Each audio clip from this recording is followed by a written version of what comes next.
Sit back and relax while I listen to Train Kickers podcast. I'm Dave, along with my co-hosts Dan and Steve. We're going to take you all around the world of miniature wargaming. On tonight's episode, we are getting back to going through the characters for Horus Heresy. This was a request by both some listeners as well as one of our patrons. We've actually had some other requests, which when we get through this, we can get to that as well. Apologize for a little bit of the random schedule lately. We've had just some various problems related to each one of us have had some things. Although I blame the state testing. You do have, well, that didn't stop you today, though. No, I mean, over the last few weeks, yeah. Just some stuff happens, especially as we get to the later part of the year, as I would say, for at least 2 out of 3 of us. But hopefully things are a little bit more consistent now. I'm actually effectively off now. I still work a little bit. I work as essentially some summer classes, but otherwise pretty much off, so I can record a bunch of other stuff. I don't really do the 30K stuff on my own, just... I could, but I think it's better with more of us, but the other things I do as well, and we're hoping to get more of that, more battle reports, just more other things. I've been with some talks with some other people to be able to hopefully record some extras as well. So you should be seeing that, a bunch of other stuff from us. You should obviously seeing some old world stuff somewhat soon. Actually, if Dan's playing on Friday, there's even a chance we'll record it. Actually, I think I'll be around as well, because, hey, why not? I finally actually have some time off. But goal for this, we are going to continue going through the trader characters for Horus Heresy. We probably have about another 2 to get through the main ones, and then 1 for everyone else, including unaligned that we've missed, and any that fall into the other brackets. And now on with the show. So how was that room today, Dan? It was 85, 86 with like 70% humidity. It was remind you of way back when. Like if you're taking a trip back to Cuba yourself. We lived in the mountains. It was cold. It was cold and snowy and rainy. Yeah. Not that. It was, oh Jesus. It was bad. We had to keep the door closed because it was state testing. It was. Is that a requirement of the testing that the door has to be closed? Because otherwise students will just grab tests and run? Well, it's just more for less distraction. Also keeps the tests secure, so on and so forth. It's how is heat not a distraction? It is for me. You're using common sense, and that is the wrong thing to use in public education. I can't. When it gets too warm, I'm just no. It's all over. Yeah, it's bad. I know. Oh no, you're speaking to the crowd in that one. Yeah, we'll see what it's like in the. I don't know which building my summer classes are in. If they're in the one building, well, it's summer. I wear shorts to work either way in the summer because I'm tenured. They can't get rid of me, and they're not going to do anything about shorts anyway. But the one building gets very hot. The other ones are okay, but especially if it's in a hot building, this is how I dress with shorts on every day. During the summer, it doesn't matter. It's much more casual for me. I wear shorts. Oh no, I'm allowed to wear shorts. I'm fine with wearing shorts. But nice. And the kids have shorts as a school uniform 2 days in a row. Well, not every day. I haven't worn a hoodie in like weeks. It's so hot. It's really, really bad. You mean they don't allow fleece pajamas? Oh, jeez. That's another good meme. It's not a meme when it's real. When it's real. Yeah. No one, listen, the llama pajamas, I'm wearing them literally right now. I know you are. I'm it's also pretty sure you can't step in your basement without them on. Also, it's also because it's 49 in my basement right now. Why is it so cold in your basement? It's always like that. It has nothing to do. We don't have their air conditioning on. Oh, sorry, 52. I was looking at the humidity. It's 52 in my basement. It's always this cold in the basement. I don't know if it's because it's subterranean or I have no idea. But it's just really nice down here. I'd rather sleep down here, honestly. Yeah. No, my basement's always colder as well, but I don't know if it's quite that drastic. I haven't checked though. I don't bother checking. So that's just where I keep all my various printers and everything. So I only go down for that and like laundry. But how about you, Steve? How are you doing? How's your temperatures? Oh, it varies so much other day. In the morning, I'm freezing. In the afternoon, I'm boiling. Yeah. It was nice this morning. It was really nice this morning. It rained this morning? Yeah, and it was cold. It was pouring. And it was cold. So I can't say having wet socks. I had to change my shoes when I got to my car. Wait. Because there's just You mean change your socks? You said change your shoes. Well, the shoes were soaked too. You just have a spare a spare set of shoes in your car? I was lucky. I got very lucky. See, people make fun of me for wearing steel-toed boots, And but we you always know what? will. Yeah, but you know what steel-toed? What I didn't have to change? My socks, because my boots were completely dry. I think no. Actually, I do own a pair of boots. I only wear them in the winter time. Essentially, only when there's snow because half the time I wear shorts in the winter middle of the snow anyway because then your pants can't get wet. But that's about the only time I'll actually wear the boots. So Yeah, I need to keep them handy because I have to do a job site visit. They don't like Reeboks on construction sites very much. no, that's how you lose a toe.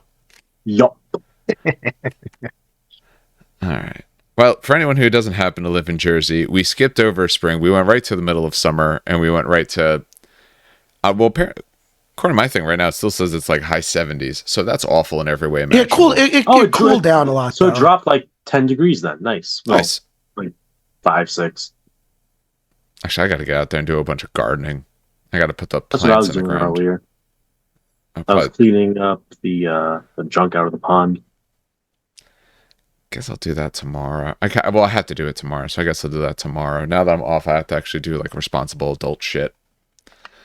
But for right now, let's be irresponsible and let's spend our time talking about plastic figures and things like that. All right, so we are going to be continuing our ever deep dive going through the special characters for Horus Heresy. Like I said, this was a request by both a patron or two as well as some of the other people. Just something to talk about. Like I said, I do want to, when this is done, get into some more general conversations. But now that the game has been out for a while, we've played the game, we've seen the characters, went through it more, we can have more informed decisions and opinions than just when we talked about it previously.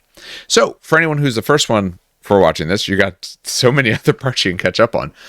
But essentially what we're doing, we're ranking them from, S to F. So it's S, A, B, C, and then like F tier, absolute bottom tier kind of thing. Gave them fun names, but essentially that's the overall idea. The top one is obviously, too much of a casual. They are over the top, very, very good.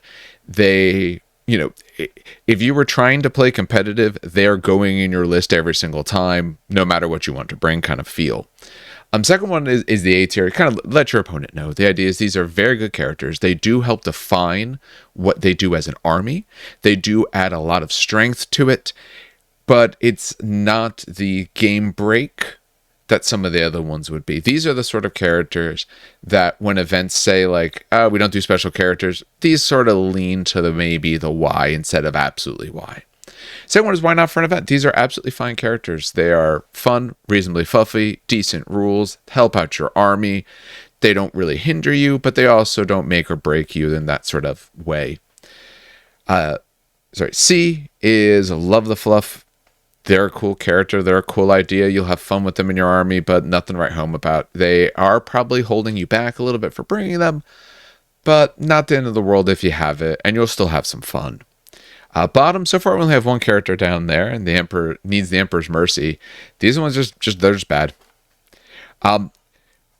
We can also not like them because of fluff and story and stuff like that, but essentially game-wise, they're just bad. There's something about them oftentimes that just doesn't work.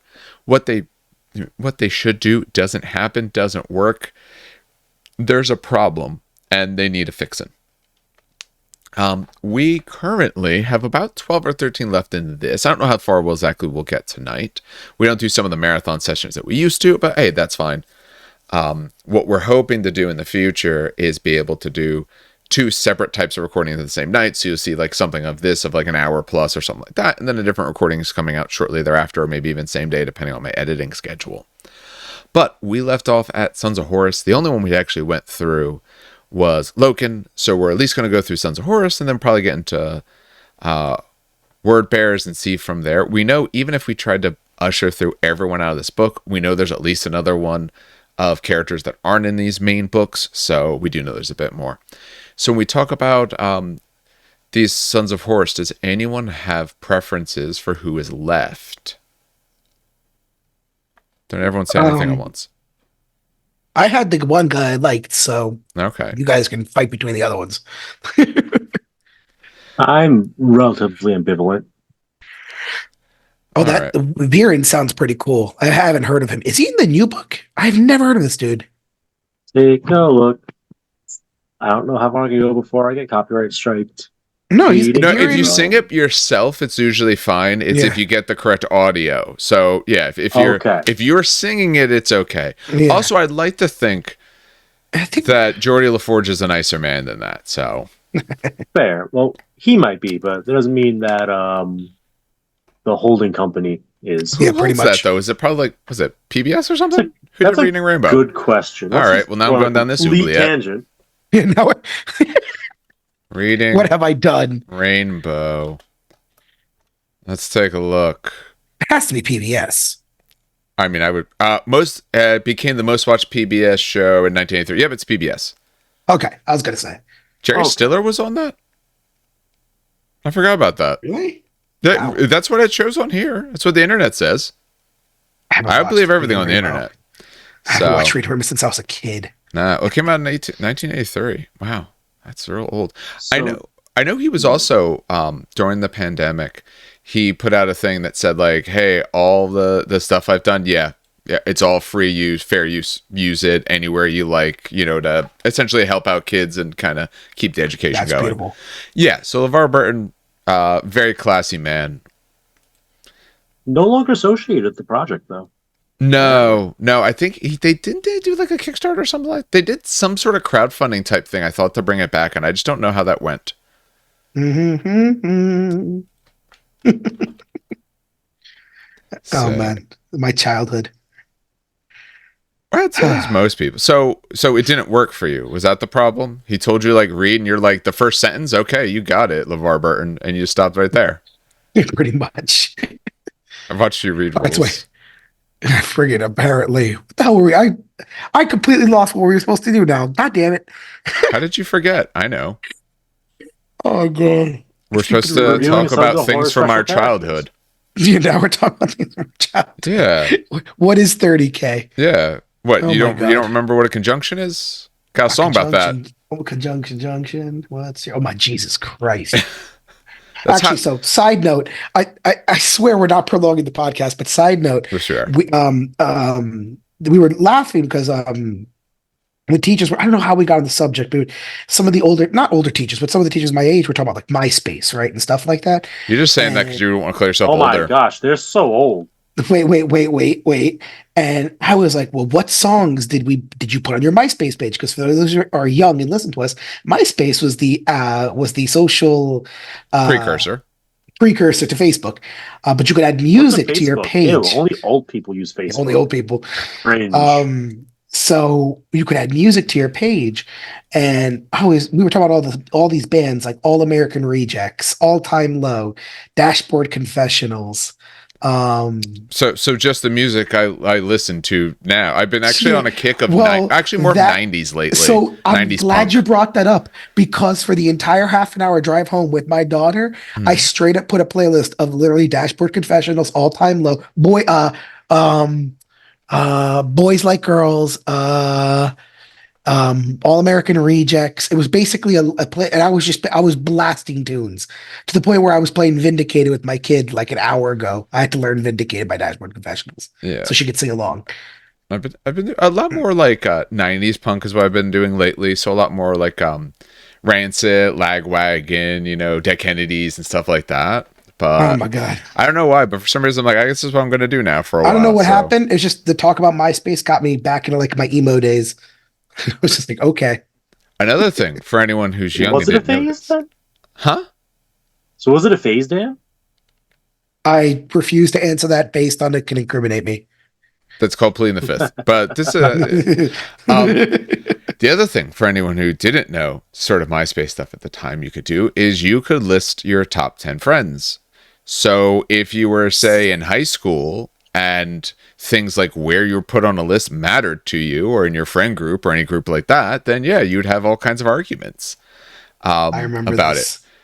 it. And hey, the guy who did it, I don't know if he saw the writing on the wall, but essentially he sold out, collapsed afterwards, made his money, all good. You'll notice no one ever has anything bad to say about him. So Shocking, I know. yeah. All right. Anyway, Steve, why don't you take Tybalt Mar? Why don't you take the first guy? Just because he's the first guy. Got to this. Is he the? Do we already covered Malagurst? No, he's the first guy I have in my order. Yeah, so he's the first in my order. If he doesn't have him open, I can do it. Okay. Do you not have him open? I could switch. I mean, we could keep waxing philosophic while you do so. Please no. It's making me sad. Yeah, you know what? You take him. Take him. All right. Tybalt Mar. We got 175 points, which is cheap-ish. Let's see here. Weapon skill 5, ballistic skill 5, so Praetor stats. Strength and toughness 4, 3 wounds. Praetors are weapon skill 6. Centurion stats. Yeah. But he's got Praetor wounds, he says, with a question mark? In general, if he's in Praetor normal 3? Armor, yes. Like okay. Artificer type stuff, if you're in bigger armor, you get more wounds. Terminator gets more. Initiative 5, attacks 3, so he's really expensive, actually. So let's see what he's got. He's got a Bane Strike Bolter. Bane Strike Bolter is the pinning and rending 6 up? Breaching 6. Breaching 6. No pinning? No pinning. Sniper? Am I going crazy? Okay. Yes. Sniper? Yes? No, we're talking about you going crazy. Yes, you're going crazy. Oh, yes, you're going crazy. Yeah. Bolt pistol, the calling blade, artificer armor, and he's got a 2-4 up, frag grenades, crack grenades. He's the armor of pride. If he's the warlord, master of the legion, that's about it. Relentless. So he gets armor of the pride as his warlord trait and may not select another. Is it like on a second page? It's one of it's one of the stupid armor of pride? No, it's not one of theirs. What the hell's armor? Oh yeah, there it is. Yeah, armor of pride. The first time in any battle when he goes to 0 wounds, you make a leadership test. If they failed, they're gone. If they pass, remain and play with D3. Okay, so essentially it's the you don't die rule. Yeah, okay. And then he has the Calling Blade, Strength 5, no AP, Breaching 5 up, Murder, Strike 5 up, Duelist, Edge 1, Master Cut. Why am I paying 175 points for this dude? He's a legacy guy, and they always expense him up. But that's like real expensive. How much is a Centurion with a Praetor blade? Can a Centurion take a Paragon blade? Question mark. Not unless they're a champion. No. What's a Centurion champion with Paragon blade? Just out of raw curiosity. Just stupid. Ignoring the Bane Strike Bolt because that's nothing. I don't know. I could 30 to 45 point upgrade.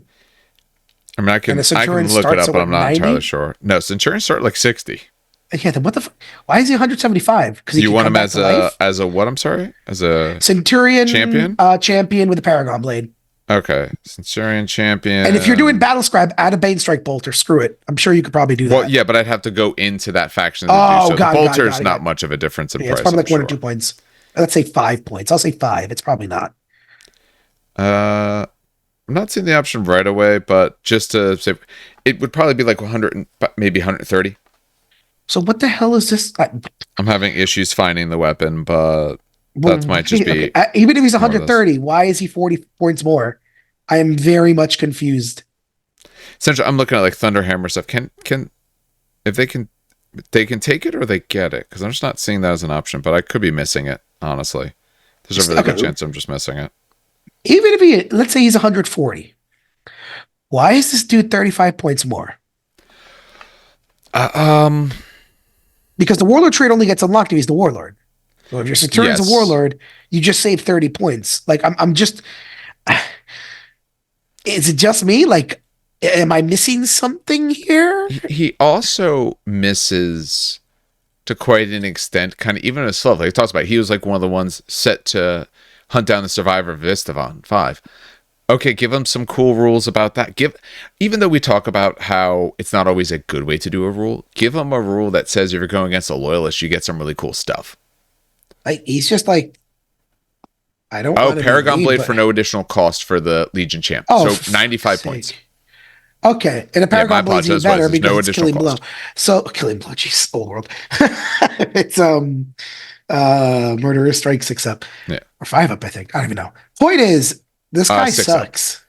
This guy sucks like a lot, and I don't want to be mean to him, but like, holy crap, this is bad. Like I'm trying to see, like, does he have a special thing? Is there like a war gear here that he does really well? No, he doesn't modify the arm. He's a Praetor. with not.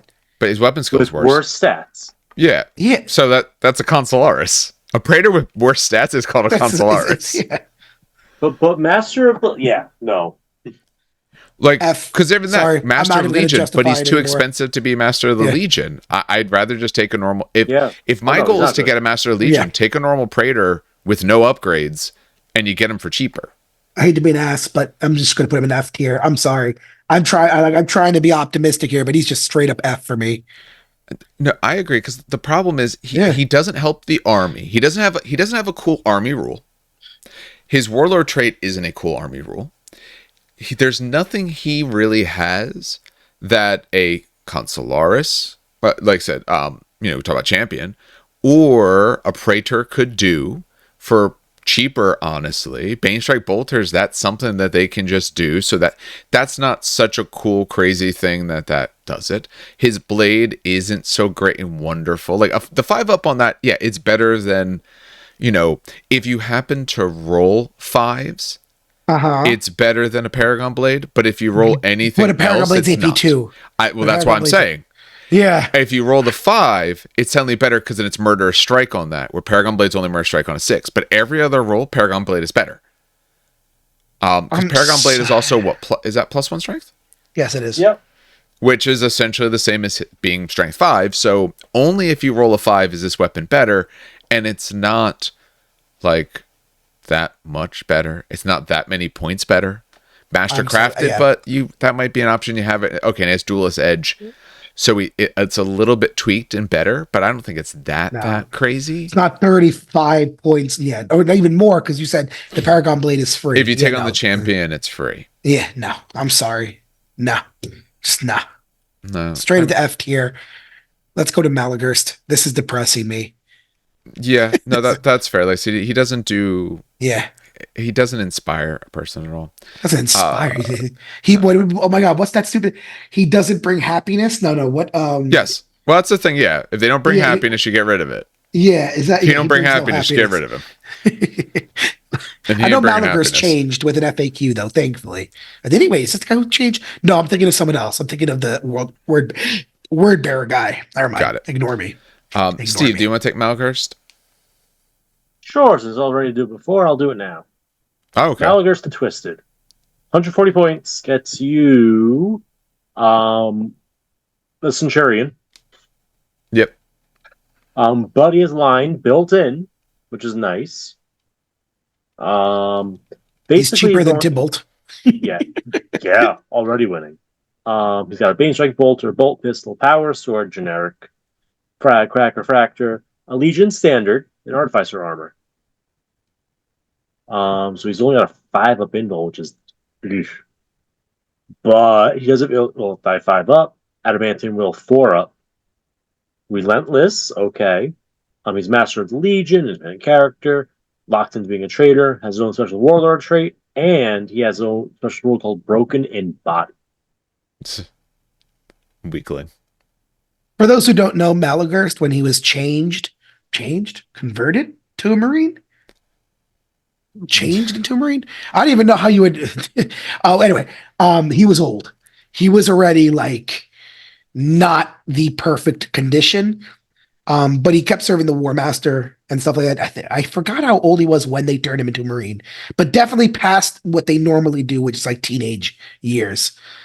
Anyway, sorry. Yeah, and he was known as Twisted because of his extreme intelligence and the way his mind worked. And then he got really badly injured, and he's physically twisted. Yeah. So yes, broken in body, short, make it short, can't run, can't sweeping advance. If he joins a unit, they can't run a sweeping advance either. So he's like the worst cataphracty dude ever. His warlord trait, Bear of the Eye. Models unit that's joined by him, gain line, and counts as a scoring unit. Already got it because the Legion standard, but okay. Yeah, I was going to say, doesn't that? Okay. Yeah. And then with Malagurst, or a unit was on an objective, it cannot be canceled or contested by enemy denial units. Okay. Only scoring units can contest objectives held by Malagurst and his squad. You also get an extra reaction during the opposing player shooting phase. which is that's okay. That's neat. That's pretty cool. Now, is he worth 140 points? It's a unique ability. It does not bend the game in half. His war gear is nothing too special. It's cool that he will not die. He also only has 2 wounds. Yeah. So, ugh. His big thing is that you cannot deny him unless it's a scoring unit on the objective. Yes. Which is actually really stupid neat. But it only works if you're playing like an event, or you're playing some of the new missions, or it's an objective mission. If you're playing a kill mission, he's useless. I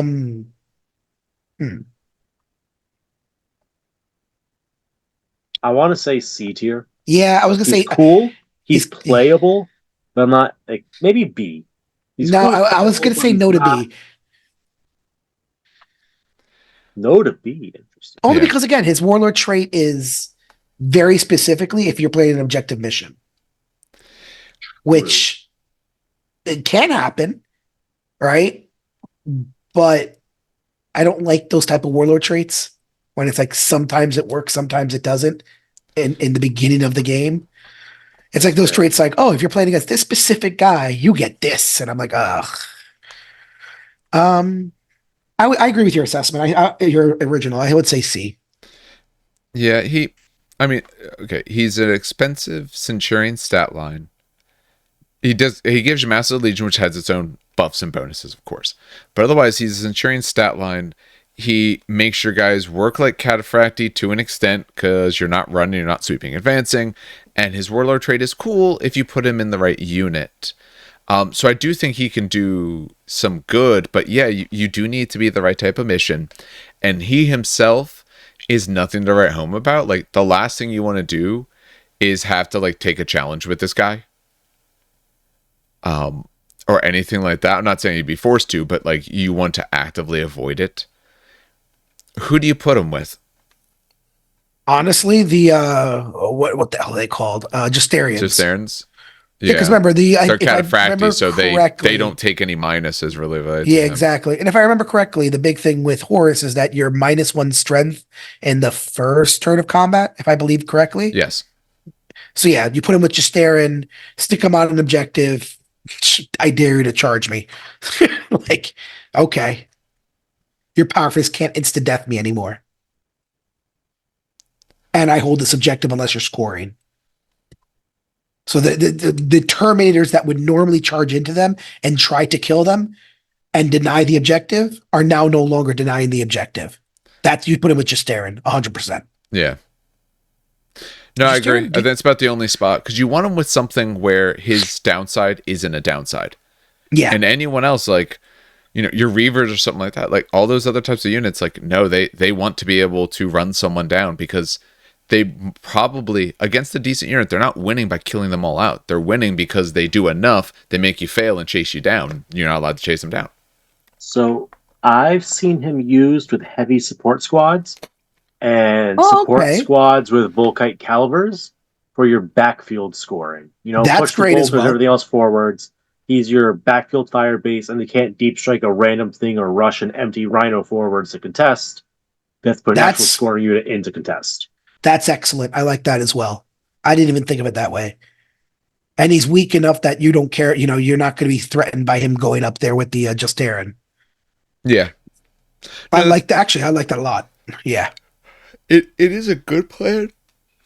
I don't know if it's a worthwhile 140 point plan. Like, I look at it also as, okay, this guy's Master of the Legion, so if I make him my Warlord, I don't take another character. I want another character with other things? I guess the not. Warlord. You take him and a Praetor.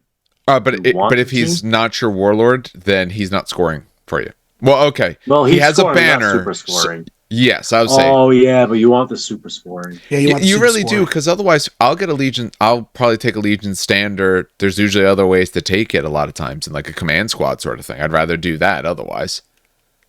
So yeah. If I'm taking him, I probably want him to be my Warlord, unless I just want 140 point tax to make a unit scoring. And that's, I don't know if I want 140 point tax. I'd probably rather just have 10 Bolt Marines for 100-point tax instead of 140-point tax for scoring. But all right, well, I popped him in C, and that makes we got a lot of people in B, so we got varied up a little bit. No, C. I agree. It's C. That's not bad. C's not bad. It's just meh. I mean, meh is not A for sure. Exactly. It's meh. You're not great. You're not the best. You're also not absolute garbage. You're okay. Yeah. All right. Well, we'll continue on to the next one, and the next person we have in the order that I have here is Abaddon.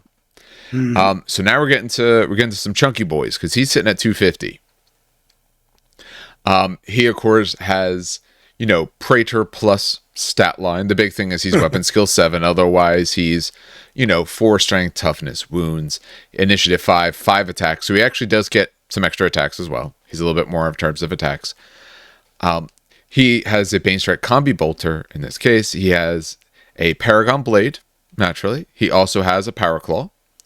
He has a Grenade Harness, and he's Cataphracti. Is Paragon Blade specialist weapon? I can't remember. I'd have to actually look up Paragon Blade. I'll look it up. You keep going. Yeah, I don't know. Absolutely is. So he actually has 6 attacks. He does have 6 attacks. Because actually he does have 2 specialists then. All right. Okay. Nice. So base 6 can get the 7 on his charge. I mean, for 250, he should be doing a lot. And he's Abaddon. He should do a lot. Yeah. For his other things, he's Battle Hardened 1, which is big. So essentially it counts as Toughness 5 for being doubled out. That, with the fact that you are -1 strength on the turn in a charge, means he's essentially not getting doubled out, at least that first round. And it should be tougher in later rounds unless someone has a strength 10, like a Solar Gauntlet. He's fearless. He can deep strike. He has precision strikes on a 4-up. So in close combat, he calls the shots on 4s. He's, of course, a traitor. And his Warlord trait is the ship. A Gloriana class battleship.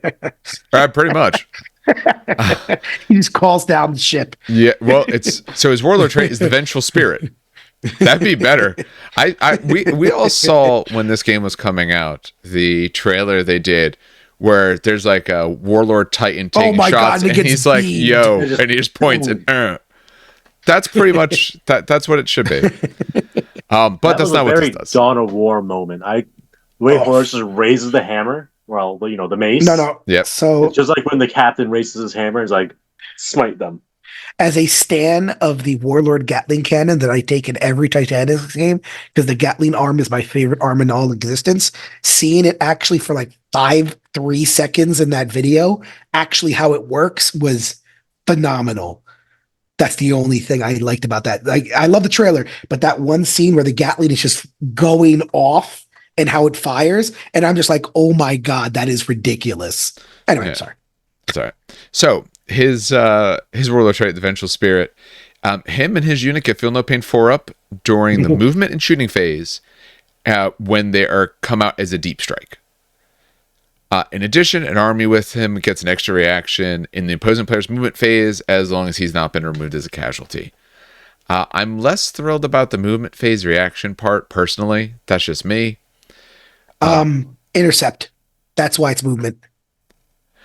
All right, so there was a little bit of a weird pause there in a moment because the ads on Tier Maker started going off. So there's a little AAA ad in there. That's funny. Which I have them for car insurance. They were the cheapest option I found. I have no complaints.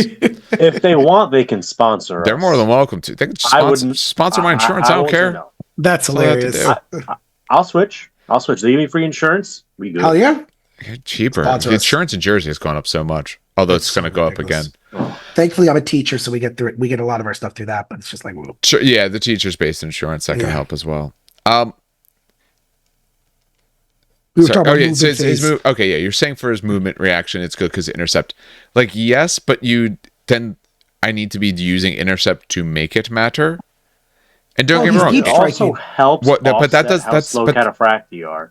Because you could use it to follow people with reactions. That's probably the bigger thing. Here's the thing then. Keep in mind, you're not reacting when you're coming in from a deep strike. No, that's they're them reacting to you. Yeah. Okay. So if they're going to shoot you, you get a 4 Feel No Pain. That's not bad. Well, yeah, but we weren't talking about that. We were talking about the movement phase reaction. Bonus reaction. Oh, his extra. Oh, I give you stuff. Yeah, To no, be fair, ignored that. that stuff is insane in Zone Mortalis because that's when you do the shooting as movement Yes. reactions. Depends on, in Zone Mortalis, that's when you shoot. That is true. So he's in a boarding action, he's gnarly. Yeah, that's disgusting. Because then because you'll shoot in the movement phase. who are you? So Justerans don't have deep strike. I thought so. I was looking They at that get while you it were through Right of talking. War. I was Okay, just going to say, I yep. think they get through the right. Yeah, that's what I thought. All right. Well, that means if you're taking him, you probably want to use that Right of War so you can take advantage of that special rule. So like I said, he does have a Paragon Blade base. His other weapon is the Chthonian Power Claw. It doubles his strength, so he's sitting at Strength 8, AP 2. It's unwieldy. It's a specialist weapon, shred, and mastercrafted. So it's whether or not you need to be Strength 8, essentially. Otherwise, you have a Paragon Blade you can swing at initiative. Like I said, they're both specialists, so he does get the extra attack. So he's sitting at 6 base, 7 if he gets the charge. Yeah, this one is if for some reason you're really worried about doubling people out. If you're going against maybe a bunch of Terminators, maybe that matters because then I can guarantee. Yeah, or a Contemptor. Because the Paragon Blade, it might be AP2, but doesn't automatically take everyone down because you have to roll that 6 for Murderous Strike. Whereas here, if it's against something that's toughness 4, every 2 up is effectively like a Murderous Strike. Or Contemptor, something like that, or even a Leviathan. Now you can actually hurt the thing. Shred helps you out. So, okay, I mean, it goes without saying that he's good. He's 250 points, though. He better be good. Yeah. The question is he good enough for all of that? I'd say yes. Well, he's going to force your hand to your Right of War. Yes, he is. 100%. Which one does it do it in? I should have looked at that before. I'm looking we were at the talking Rights about of War. Is it? Hold on. No, they gain outflank. The Long March. No, it's the Black Reaving. Justarian Terminators chosen as part of this attachment using this right of war gain the deep strike special rule. There we go. Oh, sorry, it was the third bullet point. I missed the third bullet point. Yeah, you're right. You're good. Okay, yeah. So you take the Black Reaving with it, which is a pretty good one as well anyway. And they gain rage 2. So he's gonna get 9 attacks on the charge. Well, it's when they already have to be locked in combat. Yeah. So at least one other charge in the same. Oh, okay, wait. So you gain rage 2 when they successfully charge an enemy which is already locked in combat with one or more units, or an enemy unit that is in the target of at least one other charge in the same charge phase. So as long as you're doubling up, you get doubling up. So that you can do. So you're getting a bonus for focusing in on individual attacks or strength. God damn it, Lord, old world. Is rage strength or attacks? Rage should be strength, isn't it? I feel like rage. What's the rampage is when you're outnumbered. Rage is attacks. Okay. Old world is on the charge. You get 2 instead of 1. Yeah. Oh, okay, got it. So yeah, he's gonna get 8 attacks on the charge.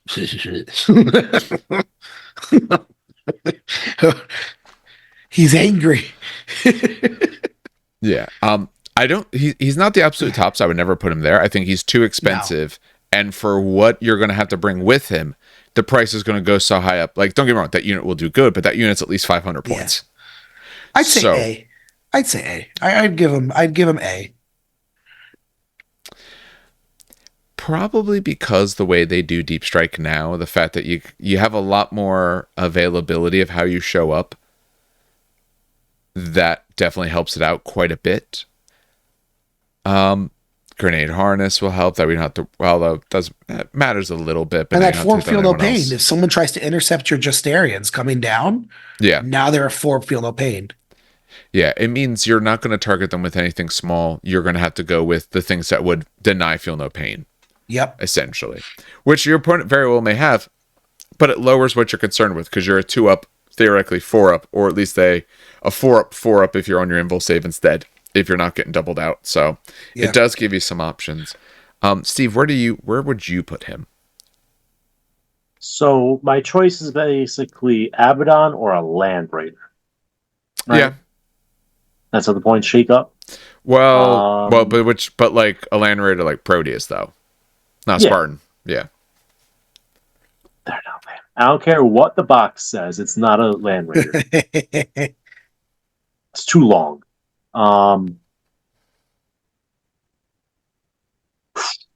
He is up there. Okay, so as an Iron Warrior player, I tend to end up with very expensive HQs Mm-hmm. because Warsmiths are like 35-point upgrades to get that servo arm, which is like having a Chthonian Power Claw to go with the Paragon Blade. Yeah. So I think that this guy is at a really nice point overall. So, I don't think he breaks the game at all. No. I just think he's a solid piece to play. He's too expensive to break it.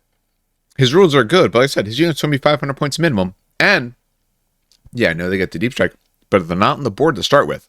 And if you don't roll well, you might not have to deal... If we're playing a 3,000-point game, I might not have to deal with 1/6 of your army for a few turns. Maybe I can do enough to kind of like mitigate that. So, yeah, put him at A. He doesn't break. And I think if someone brings him, that's honestly, I think it's fine. But, yeah, no, I think he's up there. He is quite good without going too crazy, but he does help. Unlike when we looked at the last one, Tibble, or sorry, 2 ago, Tibble, he didn't feel like he did something for you. He's very expensive, but he at least feels like he does something for you. That's all I want. You can be pricey as long as you get to do something cool. We spend all this time painting and working all these things. We just want them to do something cool. If they do something cool, we're happy. All right, that puts Dan to Varen, I believe. Yes, it does. Yes, it does. The one I was trying to figure out how to say his last name. I think it's Ashur-Hadan. Yeah, Ashur-Hadan. Yeah, Varen Ashur-Hadan. 205. So again, kind of thick. Stupid cool name though. Cadre Captain of Sons of Horus. That's just cool. I like that. Anyway, movement 7, weapon skill 7. So he is up there. Yes. Oh yeah, Steve, is he part of the new book or is he actually in the Sons of Horus book? He should be Sons of Horus book. I said Sons of. Is he in the Trader book or is he in the new like? He should be Trader book. Okay, because I swear to God, I've never seen this dude in my entire life. Anyway, ballistic skill 5, strength 4, toughness 4, 3 wounds, initiative 5, 4 attacks, initiative 10. So he's like he's pretty good. He's beefy. That weapon skill 7 is really nice. He's got the Axe Serpentis, a Banestrake Fusillade. I'm assuming those two are. Yes, they are. Okay, they're special weapons. Close combat weapon. Wait, hold on. Is the Axe Serpentis a specialist weapon? It is not. So he actually has an extra attack. He's got 5 attacks. Nice. It's not two-handed, is it? No, it's not yet. So he's got 5 attacks. That's why he has a close combat weapon, guys. Frag grenade, crack grenade, melt bombs. Hello. And Panoply of the Void. God, his weapon. Okay, so first of all, his war gear just sounds awesome. I'm hoping this guy's cool. He's got Battle Hardened 1. He's like a default Abaddon. Is he related to Abaddon? What the hell's going on? Precision shot 6 up, precision shots or strikes 6 up, counterattack 1. Okay, so he's getting the 6 attacks if he's getting charged or not getting charged. The first Reaver and Blood and Honor. He's got a ton of stuff. This guy's awesome. All right, let's see. I'm excited. So, if he's your warlord, he has a very long warlord trait, Blood and Honor. When a wound is allocated to Varen by his controlling player, but not if the wound is allocated to him by the attacking player. Okay, so basically, if you allocate the wound and not the opposing player by precision shots, precision strikes, sniper, while there are still other models in the same unit that wounds could be allocated to, then all failed and vulnerable saves made for Varen may be re-rolled. Furthermore, while Varen Ashur-Hadan is part of the unit invulnerable saves. Does he have an invulnerable save? What the hell? Oh, and I'm sorry. Actually, look at him. No, he was not in the base book. Okay. No, he's from Siege of Chthonian. Yeah. He's the counterpart. There it is. Okay. Yeah. So he does have an invulnerable save. I scroll down. He's got a 4 up. So he can re-roll the failed invulnerable save as long as you're the one who gave him that wound and it's not by precision shots, precision strikes, or sniper. Furthermore, while Varen is part of a unit that includes a majority of models without the character subtype, then all models in the unit gain the stubborn special rule as long as Varen is part of the unit. In addition, you get an additional reaction in the movement phase. I like that warlord trait. That's pretty sick. Re-rollable 4 up if you make him take the wound. And as long as there's someone else. So he doesn't get As it long on as his own. else. Yeah. But he also, so what that means is you can allocate to him, and he's battle hardened 1, so you could allocate to him the shots that would naturally double out your other Terminators. Because he's got a 4-up rerollable, and worst case scenario, he takes a wound. He's got a couple extra. Or Reavers, because the Reaver Aggressor Squad's 2 wounds. True. Actually, yes. You could actually. The Reaver Aggressors and the Chieftains he's the first Reaver. I'm assuming he's going to be wanting to put with the Reaver Squad. Yeah, he is a Reaver. Yeah. Because Reavers are counterattack and stuff like that. And they're not characters, but they're chosen warrior. Beautiful. So then actually, so the Warlord trait's pretty neat. I like that a lot. Let's keep going. Serpentis. So this is Strength 4, AP 2, Sudden Strike 1.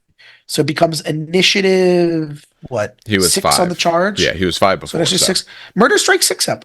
Okay, so a Paragon Blade-ish. You trade a point of strength for Sudden Strike 1. That's a good trade-off. I would take that trade-off. That's a great trade-off. And you get an additional attack, because it's not a specialist weapon. Yeah. Oh, he was getting extra attack anyway, because he's got a pistol. So the Bane Strike Fusillade is 10 inch range, Strength 5, AP 4, Breaching 6 up, Pistol 4. Okay. Neat. If you're in a unit where you're going to do any shooting, that is a very good pistol, because you have that shot at breaching. I could get a good wound in. True. Panoply. So this is his armor. So the Panoply of the Void grants a 2-up, 4-up. That's really nice. In addition, any attack... Oh, geez, it's got a whole... Okay. In addition, any attacks made by enemy models as part of a shooting attack that targets Varen Asherdan or the unit he has joined, as long as the unit is composed of no more than 6 models after he has joined it, count the range to Varen Asherdan as unit is 3 inches further than the actual... Okay, so it's basically like an alpha strength. All right, so... Alpha Legion thing, yeah. Yes, alpha. So... if he has this armor and you target the unit and the unit has no more than 6 models after Varen Asherdan has joined it, so 5 plus him, you count the range as 3 inches further between the 2 units. The special rule does not affect determining whether Varen or models in this unit are hit by blast markers or weapons with a template special rule. Okay, so it's like a... What the hell were smoke grenades? They're not called shroud grenades. Shroud bombs. Were they 6 inches or... Shroud bombs are 6 inches. 6. So it's a poor man's shroud bomb, which is neat. I like that. That's pretty damn cool. Yeah. As long as you're with a small unit, that's the one thing you have to be aware of. And 3 inches does matter. Like, yes. That's the difference between rapid fire, not rapid fire. That's the difference between melt-a-gun, no melt-a-gun. Yeah. That's actually pretty good. And Reavers are base 5-man, so you could actually just go 5-man Reaver with him. That's great. And he's the first Reaver. A single Reaver attack squad may be selected as part of... Oh, is it retinue? Hold on. I don't want to read the whole thing. It's just retinue. Please tell me it's retinue. He's a retinue. Yep. So the Reaver attack squad can be selected as retinue. And they get line. They gain line. Mm-hmm. All right. Yeah. So you can get a wait, hold on. Does it say Reaver attack squad? Is the Reaver aggressor squad a Reaver attack squad? Or no? No, they're 2 different things. Dumb. Okay. Because otherwise the book would specifically say both. It does not. Yeah. So no. One's a PDF though. Okay. But yeah, the Reaver attack squad's still good. I don't mind that. The Reaver attack squad looks more like him because it's bolt, pistol, chain sword kind of thing. Okay. Like it's the other one's bolt, pistol, chain axe. The other one has jump packs. He doesn't. So it makes more sense he's in the unit without them. Makes sense. I retract my statement. No, he's neat. I like this guy a lot. For 205, you get like a really cool dude who is flavorful, has some nice special rules, none of which really break the game, none of which are actually shit. He's got battle hardened, precision strikes, counterattack, just like the Reaver squad he's joining. I would still take a 20-man Reaver squad, right? I'll still take a 20-man Reaver. Can you take 20? Hold on. You can start at 5. I'll take 20. Yeah, you could. Yeah. You still take 20, but if it gets down to 6, now you're a little scarier than normal, right? Because now you're 3 inches farther. He's got a 2-up, 4-up, which is re-rollable if he starts tanking shit that's going to kill your Reavers. This guy's really cool. I like this dude. Yeah, I'd put him in A. He's definitely not B. He's not S. I like this guy a lot. This is a really neat dude. Yeah. Blood and Honor makes it where if you want to charge someone, let's say you weren't a 20-man squad, you're a bit smaller, and you want to charge a unit that has, say, some melta guns or a melta gun unit, That means this guy can be the one who tanks some hits. Or you charge them at 7 inches. Or wait, hold on. No, melta guns are what, 6 inch? No, melta guns are 12-inch range. 12. Oh, never mind. Right. Yeah, but I'm not worried about the -3 part. I'm just saying, like, okay, here's some. Oh, they got me with 2 melta gun hits or something like that. Okay, I'll take 4 rerollables on that. Do that for a bit to survive some out. And he himself has melta bombs, which is always a nice addition, especially to a unit that's a combat unit that someone might not have cracked the can to let them in. So, I like this guy a lot. I'm saying A, hands down. What do you think, Steve? I think there's so many words and rules to keep track of. Yeah, that's true. He gets a lot of stuff. Mental load wise, I hate it. 2 pages for like a not the special character guy is a lot. But that said, I mean, scoring Reavers are nice. Reavers are fun. I'd let him be an A. I don't think he's a high tier A, but he's an A. Yeah. All right. Yeah. No, he's very good.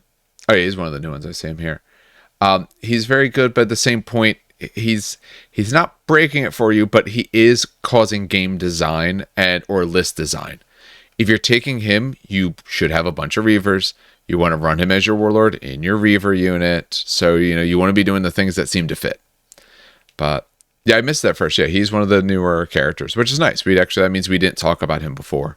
And that means in the new book, they did good characters. They didn't just kind of, give you people that are no good, which is quite nice. So, all right. That does Sons of Horus. We are now on to Word Bearers. Now, the first one is the one that got changed, right? Yes, I think so. He was the big one where we were like, because you couldn't you couldn't take him with that name before, yeah. Yep, and now I think you can. I think that was the only. I think that was the only change, but they made a change. If memory serves, like the change happened pretty close to the time it dropped. We dropped our discussion. Yeah, that first FAQ, which was like right at no, that timing sounds right. Yeah, it was pretty immediate. Thank God too. Oh my God! I think we're on Steve to talk about it. I have the FAQ pulled up for when the time comes. I was just working on pull. I was just about to pull that up. Okay. Yeah. All right. So switching back to that, Zardu Layak, 300 points. I know that's more than Abaddon, but bear with me here. So for those 300 points, you are getting, you're getting a very high wound count Centurion. He's got 4 wounds on his Centurion stat line. And maybe an extra attack? Yeah, an extra attack. 4 wounds, 4 attacks, leadership 10. You get him as well as 2 Anakatis Kull Blade Slaves. Those guys are a little beefier. So they got move 7, weapon skill 5, very good. Ballistic skill 4, strength 6, toughness 5, wounds 3, initiative 5, 3 attacks, leadership 8, and a 3-up save. They are basically they're meat bags. They're tough. They're possessed. They take the hits. Yeah, I think they're possessed. Is what it is. They are possessed. I don't know if they're the same stats as Gallic Warback. I think they're a little softer. They're softer. They're still great though. Yeah. So Zardu comes with a bolt pistol, nice and simple. A fancy melee weapon called the Azurda Caris. Iron Halo for that 4-up invul. The Panoply of Flame frag and crack grenades. The Blade Slaves come with plasma pistols and an Anakatis blade, which is fancy, and they have power armor, frag, and crack grenades. They are all corrupted for things I care about corrupted, which some stuff does. The big thing is you can't join. If you're not corrupted, you can't join corrupted, and vice versa. Yep. And Zardu himself is in fact a psyker. He's a master of the Legion, independent character. He's relentless, fearless. He has hatred loyalists. And he's a binder of souls with a special warlord trait called the Eater of Wisdom. Hatred does confer, by the way, for people who wonder. So if you stick him in a unit, the unit gets hatred loyalists as well. Yeah. A little bit of chaplain action, a little bit of librarian action. Well, more like esoterist action. Fun stuff. And then he's got on the Blade Slaves, they have Rage 2, so when they charge, they get 2 bonus attacks. They have Bulky 2 because they're big boys. They have Feel the Pain 5 up. They're chosen warriors, so they can take the challenges, and they're relentless. Not that it matters all that much. No, it doesn't. All right. His Warlord trait, Eater of Wisdom. He's the Warlord. He can choose up to 3 units that are corrupted in the same army. Those units get +1 strength, +1 movement. So you can leadership test at the end of each turn. If they fail the test, they perils the work. If they pass, nothing bad happens. Get an extra assault phase reaction as well. So basically, you take your squad that's like, got a little minor bit of corruption, and there's not big corruption. Cough, cough, Gal Vorback. Cough, cough, cough. Baby Warback. Or Margal. Does the Margal count as corrupted? Hey, shit, I'm better. Remember, they have ways to corrupt. I know. I'm thinking of corrupted Mahargal already. is, in fact, corrupted. Oh, it is corrupted. What's the strength of the Tainted Claw? Because if it's 9 to 10 is a big break point. It probably doesn't matter because it's probably a fixed number, and the model strength goes up. It's not the weapon. Yeah. So you keep talking. I'm going to check this because I don't. Where the hell would I find that? I guess Armory. The Armory forward bears specifically. Tainted Claw. It is strength 9. It's not strength user. Damn it. Okay. Yep. Damn. I was getting ready. I'm also sad that we're not instant death and custodians. That's exactly what I was like. all of a sudden, strength 10 Margal. That's bad, brutal too. Movement's a big deal too, though, because it is. On a basic marine that we're going to movement 8 means that now they're getting +1 to their charges. Yes, they do. Yeah. It feels like getting +2. Oh, so that's pretty awesome. I forget. Do you still lose scoring if you're corrupted this edition? Oh, I'll check that. You keep talking. Yeah. I have it up right now. That's why. All right. His special melee weapon. It's a force weapon. Who would have guessed? It's basically baby's Paragon Blade. Not even. No. It's super power sword. It's strength user. AP2 melee unwield power axe. Okay, there we go. To answer your question, by the way, no, it doesn't affect scoring. You get insta death by stuff that's like the same as demons, essentially. Okay. So stuff that's like force or psychic focus. Okay. But you cause fear. You're basically a demon without the +1/-1 throughout the turns. That's essentially what you are. Neat. All right. So that could be a lot of fun. So melee weapon, strength user, AP2, melee unwieldy force. Strength 8. Weaker power axe. That's what it is. True. Force doubles his strength. Wait a minute. That also means it's not unwieldy. Does that mean he can strike at initiative 5? It is unwieldy. Yes. Oh, it is. Okay. So strength. It becomes Power Fist. Yeah. Mm-hmm. He could pick himself to be corrupted, couldn't he? Like super corrupted. It's the unit. 3 friendly units. So you pick the unit he's in, and he gets it. That's how I would read that. Right? All models in each of the selected units, and you put him in a unit before the game begins. So you select the Gal Vorback squad that he's in, and they both get +1 strength and +1 movement. Yeah. Is there any base rule that you can't modify unique character stats? No. Normally, certain things like that you can't do, or at least there's not options that allow it. The only thing that does not modify stats that I know off the top of my head is an archdemon. That's the only time that it says specifically it cannot get stats modified. I believe the rule is you can't take upgrades that aren't listed on. Yeah. Okay, so that's what I thought too. But. Fun side fact: does that mean he becomes strength 5 and then force makes that strength 10? Or am I doing the old Grey Knight stupid thing where I'm adding before multiplying? Okay. I'm going to say, with no authority whatsoever beyond my voice, that it would go to 10 because you're changing the stat at the beginning of the game and not the strength of the attack. That's what I'm agreeing. I will absolutely agree with you. I would so almost every other scenario, it's the exact reverse. This one, I would say the same because that is now his profile, and your profile is now set to be the one more. But usually in the beginning of the Games rules, Workshop failed out of math. yeah, MDOS, bold mass, either way, they're getting it all wrong. yeah. The big problem is normally what they actually put. I would say the same thing, but usually in the beginning of the book for this, they say, "Hey, you multiply then add." So like I could see someone making the argument the other way because you are adding and multiplying, but you are technically adding to a fixed stat, not to a bumped stat. So I would allow it. Unfortunately, it's at a big break point too, though. So like they I know. It happens at the beginning of the game. It has to be strength 10. but GW is stupid. Yes, Because but technically, the way it's written, I'm pretty sure that Furious Charge is also plus to the strength characteristic. but only on the charge. So so then that boils down to, does that make a difference? And by their rules, no, it doesn't. Because but maybe because the big thing is you're changing. Because to me, I guess the way I would see it is potentially different is that you were well, it's a bonus to the characteristic. It's not.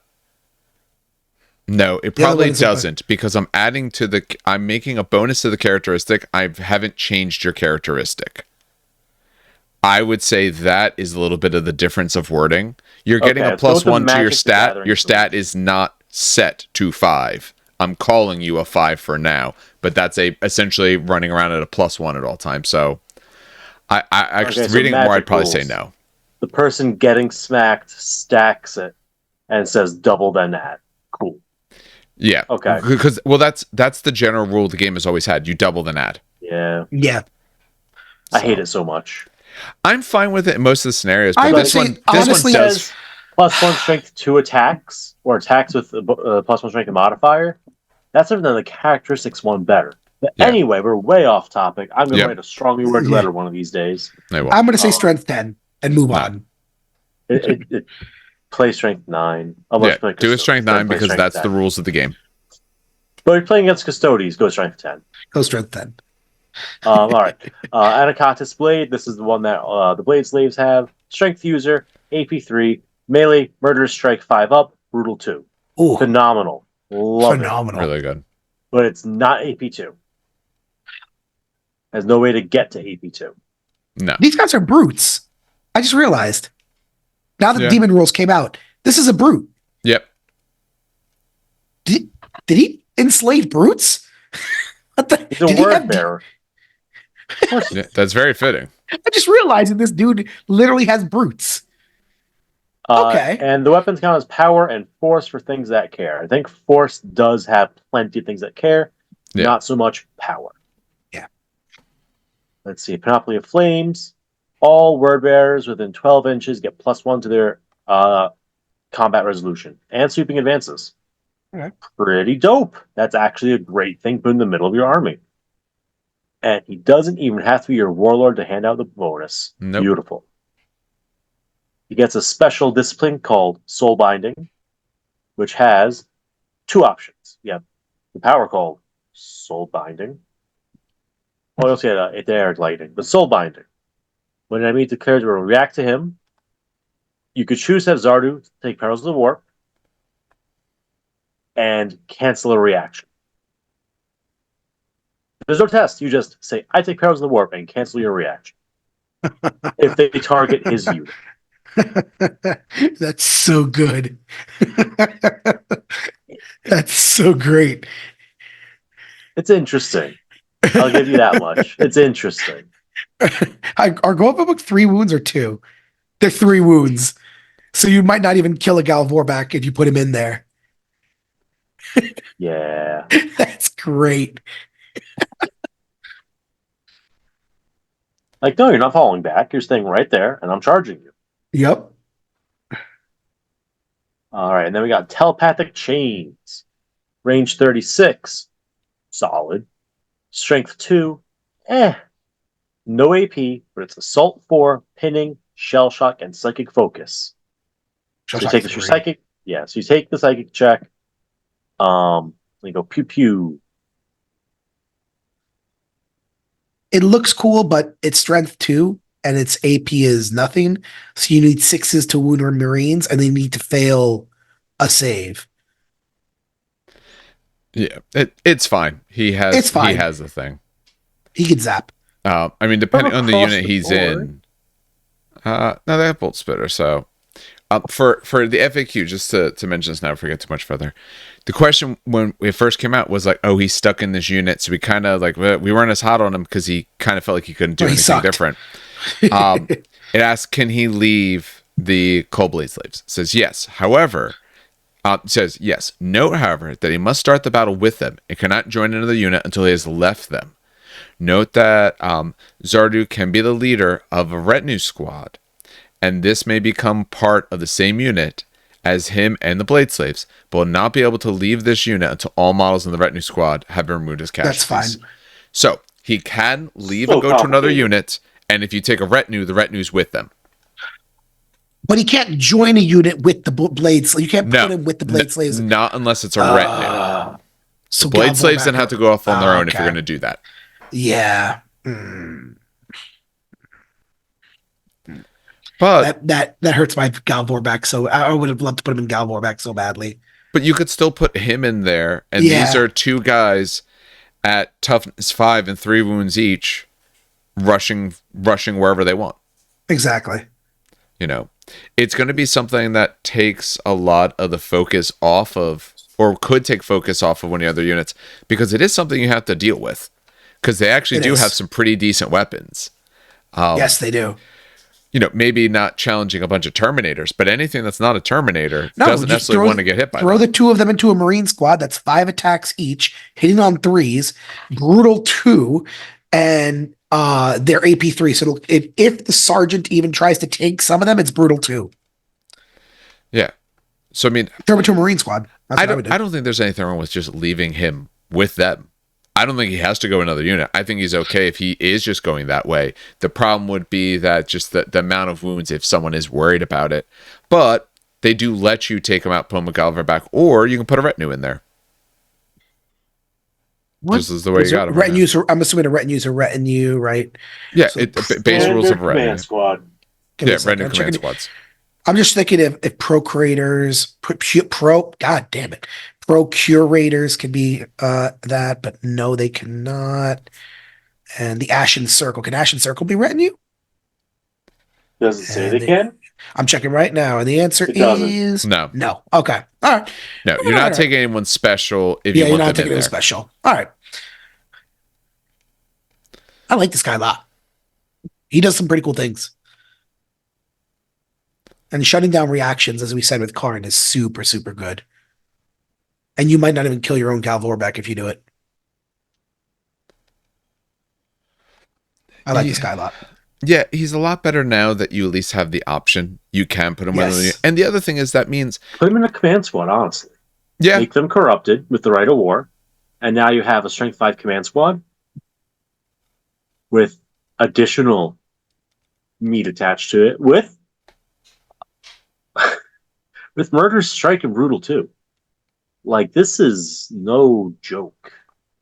He went from to okay. He's an actual There's a threat. gameplay. Yeah. There's gameplay. yeah, letting him go with the command squad's probably the good call. If you make him your warlord, yeah, buff the Galvor back, buff the Margal. Does that have to be infantry? No, just friendly units as long as they're Yep, corrupted. friendly. Buff essentially his own unit because you are friendly to yourself. Because it doesn't say other, it just says 3 friendly units. So there you go, buff those units. You are helping with one of the downsides this unit had. They had the better toughness technically. So your toughness will technically go down when you have a retinue squad with it, in terms of when someone say shooting at you and all, because you take majority toughness. But you're getting the extra wounds and things like that you were lacking. 2-up saves. Yes.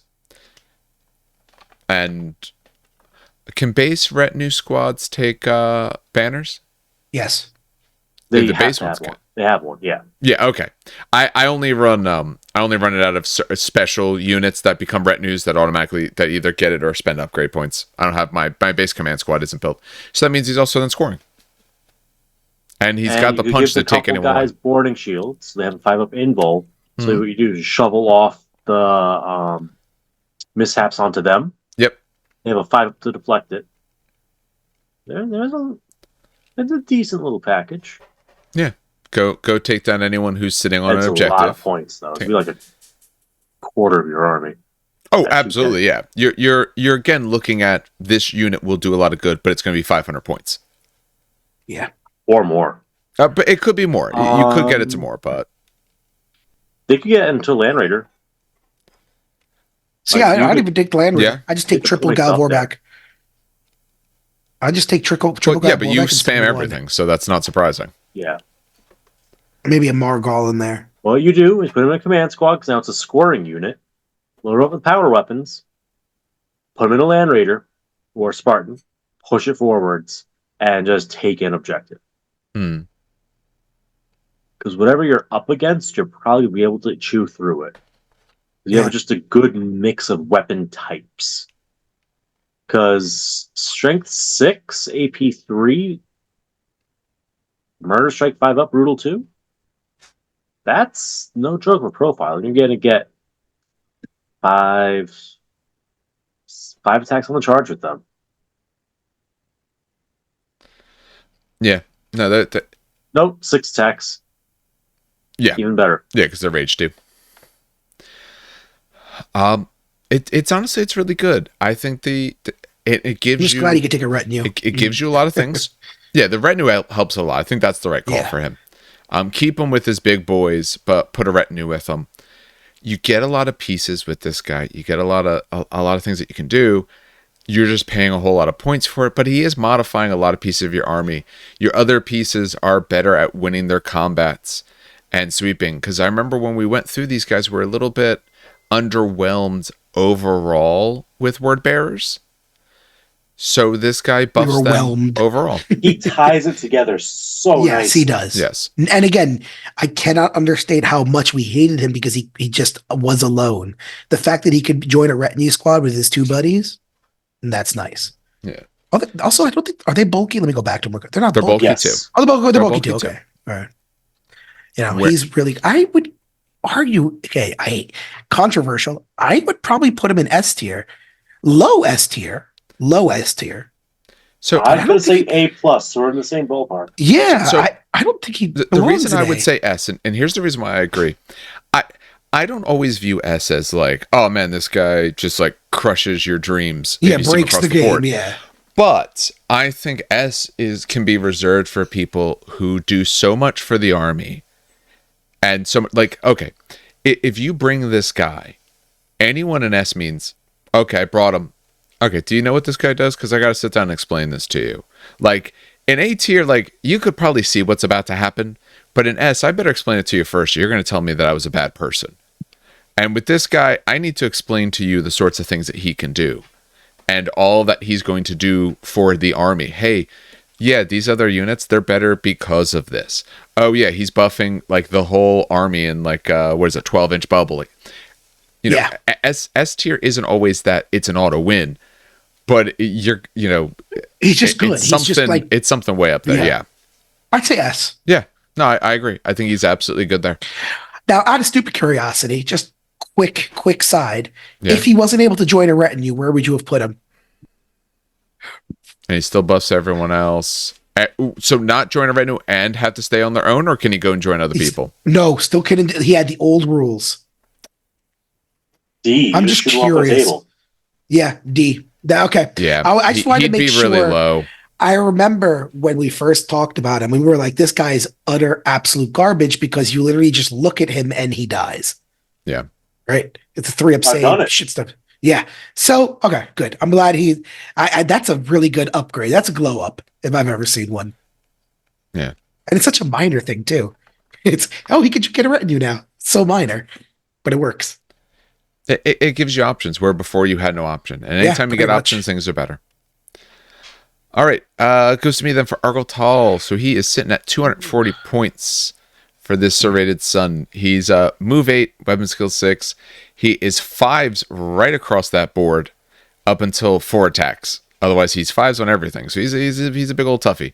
But That's because he's been horrendously corrupted and has wings and is demonic. I should point out he has 2 demonic talons, so Yes. his attacks are 5. Yeah, very true. Yeah. So he's got those 2 talons. His artifice armor, frag and crack grenades. His other war gear is a special thing we'll get to. He's of course Master of Legion. He's relentless. He's bulky 3 because wings don't fit in very small spaces. He has his Feel No Pain 5-up, Rage 2. So if he's actually charging, he's sitting on his 7 attacks instead.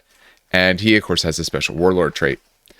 So if he's a Warlord, then both him and any Galvorbach unit he joins get a 5-up invul and become line. The ones that he joins. In addition, you get an extra reaction in the Assault phase. Which, again, Assault phase isn't too bad. In terms of like shooting reactions and stuff like that, depending on the type of force that you're bringing. That is the one thing that about Galvorbach, they have all kinds of things, but they don't have an invul save. Demonic Talons, he strength user, so strength 5, AP3, murder strike on a 5-up and rending on a 5-up. So on 5s, you are murder strike at AP2. And his umbral pinions, at the start of your movement phase, his movement characteristic can be set to 14. Okay, he's got a jump pack. Yep, pretty much. Yep, that's all that is. And if he would be able to run, he moves up to 19 and ignores it because essentially he can run with a jump pack. Because remember, he's initiative 5. That's why he does 19. He's got jump pack. That's all.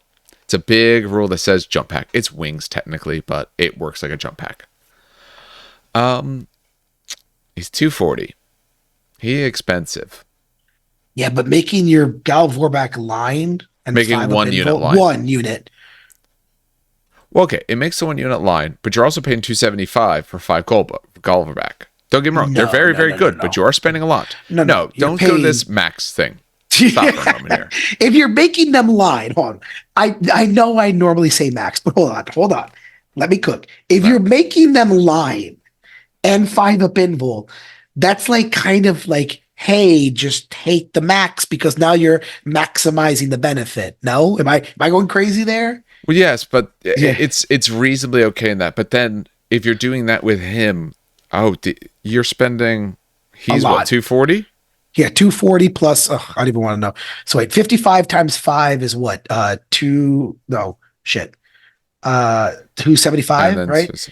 You're looking at 7. If you're taking the unit the way you put it, you're talking about 790 points, and they're walking. Keep in mind, they're walking. No, naturally, you should put him in a mastodon. Let's go full meme. Anyway, can a mastodon even fit this? No, it can't. Mastodon, yeah. Each. That's 20, 23. What is a mastodon? Will fit that. It holds like 50, dude. Oh, yeah, okay. A mastodon put fits him in a mastodon army. with 2 Maragals, and boom, you got your 3,000 point. Dan, you haven't gone far enough. Oh my god. You take your Sokar pattern Stormbird. Okay. How many points are those things? Aren't those like 2,000 points? I have no idea. Something obscene. Yeah, something ridiculous. Points or dollars? Well, what was the question? No, yes. it's not enough dollars. Yeah, the Sokars are expensive. Yes. I got you. I'll look it up while you talk about his value. All right. However expensive it is, it'll be 5% more expensive in a few weeks. Between 3 to 5%. We'll see. Yeah. Maybe that's the one they're not putting up. If you can afford one of those, the increase will mean nothing to you. Yeah, I was going to say, why the hell do I care? So, what I will say, I think this guy's very cool theme-wise. I think what he does, if you're taking this army, you probably want to unit Galvorbach because that's one of your super cool units. So it makes sense you're going to take them. It makes sense to put him with it because you get a very cool bonus with those guys. You get an invul save, they get scoring. Dan, if you're going to look at things, don't say it out loud as you're going along. I was just kind of singing. I know. Don't do that because we're actually doing other things. Sorry, 1530 by the way. 1530 in points. Okay, there you go. In dollars. Oh, how many points? Oh, I thought we were looking at dollars. I want to know both. All right. He does a whole lot. I don't know. There's so many things already. I don't know if I want to put him up that high, but it does do quite a bit for you. His weapon is nice. The fact he can just go and fly is quite cool. He doesn't have a lot that he can go with off of that base, though. Like, he doesn't have like a cool special unit that's going to go with him and flying. Because, oh no, my apologies. Ashen Circle have jump packs. So that's not bad either, even if bitter duty. No, bitter duty. Characters can join bitter duty, but not the reverse. Is that correct? Other way around. Oh, okay. Bitter duty characters can join non, but okay. And unfortunately, it's not bitter duty, so you can't join them. For points, 850. Oh, why did I think it was so much more? I don't know. Maybe that was I don't know. Maybe that was like some 40K stuff a while back or something. Though. Something crazy. Okay, I thought it was a whole lot crazier. I thought it was like Manta levels of stuff. All right. I don't know. I'd put him in A. If we're talking about I'd put him in A. Only because, or it's either B or A for me. He's not C. Oh, I agree. Absolutely. No, I think it's B or A. I think he does good work. I think he is a benefit to your army. I'm just not sure his points cost / the points cost of what you'd work with and all of that. It's in for a penny, in for a pound. If you weren't going to take a big unit of Galvorbach, then this guy probably ain't doing you any good. Yeah. Or at least, and if he's not your warlord, I don't think he's doing you anything so crazy that you would take him. You're taking him and making him your warlord. Yeah. B then. I'll say B for that one. Just for this, he kind of pins you into the one hole. Well, and he lets you go Last of the Serrated Sun. That makes the Galvorbach troops. The other ones can take Dread Claws. And then you can take some drop pods. It gives you some other options, which isn't interesting. I'm fine with that. Steve, are you okay with that? Like, I don't feel great about that, but I don't know if I want him any higher. It's either going to be... I'll say A. Only because of the Rite of War as well. That's where... It's a one-trick pony, and I don't like rating one-trick ponies high, is the problem. Yeah. It's a good trick. Galvorbach are really good. It's a great one-trick pony. Yeah. But it's a one-trick pony. You know what I mean? And it's a pony where you're not going to have a whole lot of other stuff left. No, because your guys are they're very good, but they're super, super expensive. And that's Galvorbach without all upgrades. In drop pods. It's fine. Yeah. Yeah, try to... That's it. And that's without taking like some Meltas or if you want some of the other special weapons and all. Who needs Meltas? You have strength 10 power fists. You do. Well, power fist is for 15 points. So is a Meltagun. No. And then their Meltaguns are 10. I'm just saying, like, if you want to go with that, then you're adding even more points onto these guys. So like you're just stacking. Like it's really cool. But like if you give me 1,000 points to work with, I'll always find you something super beat stick. I'm gonna go B. I'm going to stick. I know I keep flip flopping. I think I'm going to go with B. You can't say you're going to stick with something and then go back and forth. What do you think? I'm going to stick with B. All right. So he's going B. Where are you going? He's such a cool dude. He is very cool. Either he's being slowed down by his squad. He is. Or he's joining a weaker squad, or he's all by himself. And you're paying points for that speed that you're not using. But on the other hand, Galvorbach will rip an army apart. And making them more durable and scoring is insane. So I'd still argue... No, you know what? He's an A because he's the reason you don't just randomly allow special characters at a lot of events. I can go along with that. I can see that logic. I like that logic. That you're taking this great unit, you're making them even better, and that again, it kind of goes through that thing of like, I have this. You need to know what's about to happen because even if it go Valbrak, hey, you know how like normally you'd fire like some last cannons and maybe that's meaningful. Yeah, I have some extra stuff against those now, and now I have a 5-up versus that's those. Cute. At least I can't score them. No. Yeah, not now. Not this particular unit. Not these guys. Those ones over there, sure. Not these ones. Yeah, it's okay. I'll go back to it. It's hard because again, I don't like grading one-trick ponies that high, but it's a really damn good one-trick pony. Yeah. Like that's the problem. No, I think it's fine. I think that's a fair assessment of him, and he's realistically, he's on par with the sorts of things that Abaddon does. He gives a style to the army. He buffs it appropriately. Yes, he does. And he adds a lot of strength. So, all right. That I got goes to Erebus. Dan. Yeah. Hell yeah. The worst Fucking character. son. Moving on. The worst character in the entire game. All right. Despite his hatred and lore, let's see if he's actually good. Please bring him every game, or he could be killed every game. Let's see if he's good. So he's 165, which is high-ish for a chaplain. Let's see what we got here. Weapon skill 5, let's skill 5, 3 wounds, which I think that's higher. It's got the extra wound. Initiative 5, 4 attacks, leadership 10, and a 2-up save. All right. He's got a plasma pistol. Who cares?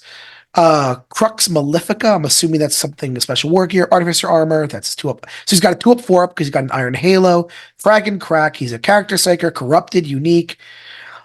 Let's see anything. He's got relentless. Hatred loyalists. There's the chaplain ability again. Fearless harbinger. Oh, he's fearless.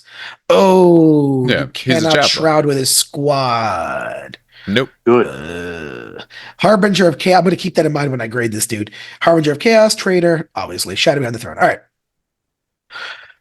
His warlord trait is Shadow behind the throne. When High Chaplain Erebus is the army's warlord and is part of a unit composed entirely of models with any version of Legion Astartes X special rule. Okay. That's interesting. No wound may be allocated to him at all, regardless of the attacking model's rules or effects, as long as there are another model in the unit. So you cannot snipe him. He's a coward. You cannot. He is. Yeah. There is always someone in front of him. That's funny. I like that. If High Chaplain Erebus is engaged in a challenge, then this rule does not apply, obviously. However, if High Chaplain Erebus controlling player chooses to refuse a challenge for a unit that includes High Chaplain Erebus, then the opposing player loses the option to stop one model from participating in the combat. That's great. In addition, an army whose warlord is High Chaplain Erebus can make an additional reaction in one of the opposing player's phases chosen by the controlling player at the start of the battle, as long as he has not been ruined as a casualty. I like this warlord trait a lot. So the not sniper version, like not hitting him at all, that's kind of what's it called? That's kind of what's the word I'm looking for? It's very fluffy and fitting, honestly. Fluffy and fitting, but that's not. It can come up or it doesn't come up, right? It's very it's a hit or miss, right? It'll either come up because you have snipers or precision strike or precision shot, or it doesn't actually matter. That's not what I care about. I care about the fact that if he refuses to do a challenge, you can't choose someone to not fight. That's great. That's a really good rule. Because that could like, oh, I don't want to fight. Oh, okay, you're banner then. Yeah, it's really bad. So I like that. And also he gets to choose a reaction in any of the opponent's phases at the beginning of the game. That's really cool. So if you're playing against a shooting army, maybe take a shooting one. If you're playing an assault army, maybe take a movement one or an assault. You get to customize. So that's pretty cool. I like his warlord trait. Actually, that's a good warlord trait. I'll give that props for props to do. All right, Crux Malefic. Oh, it's his weapon. Apologies. Yeah. Oh, duh. It's a Crux. He's a chaplain. So it's strength plus 3. Damn, strength plus 3. Jesus. So he's strength 7, AP 2, melee unwieldy. Yeah. It's like a shit power fist. Oh, but he's no. But here we go. This is why you take him. A detachment that includes High Chaplain Erebus may select up to 3 non-compulsory elite or HQ choices from the Ruinstorm Demon Army list. These choices are paid for in points, occupy the slots on the Force organization chart as normal, but must begin the battle in reserve and may only meant to play by a Breach of the Veil. And for those who forgot, Breach of the Veil is you Pokeball someone away from you.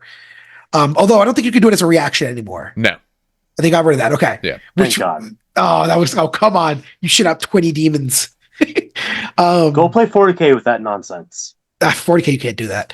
And he also gets the Breach the Veil and Etheric Lightning, which is what we talked about before.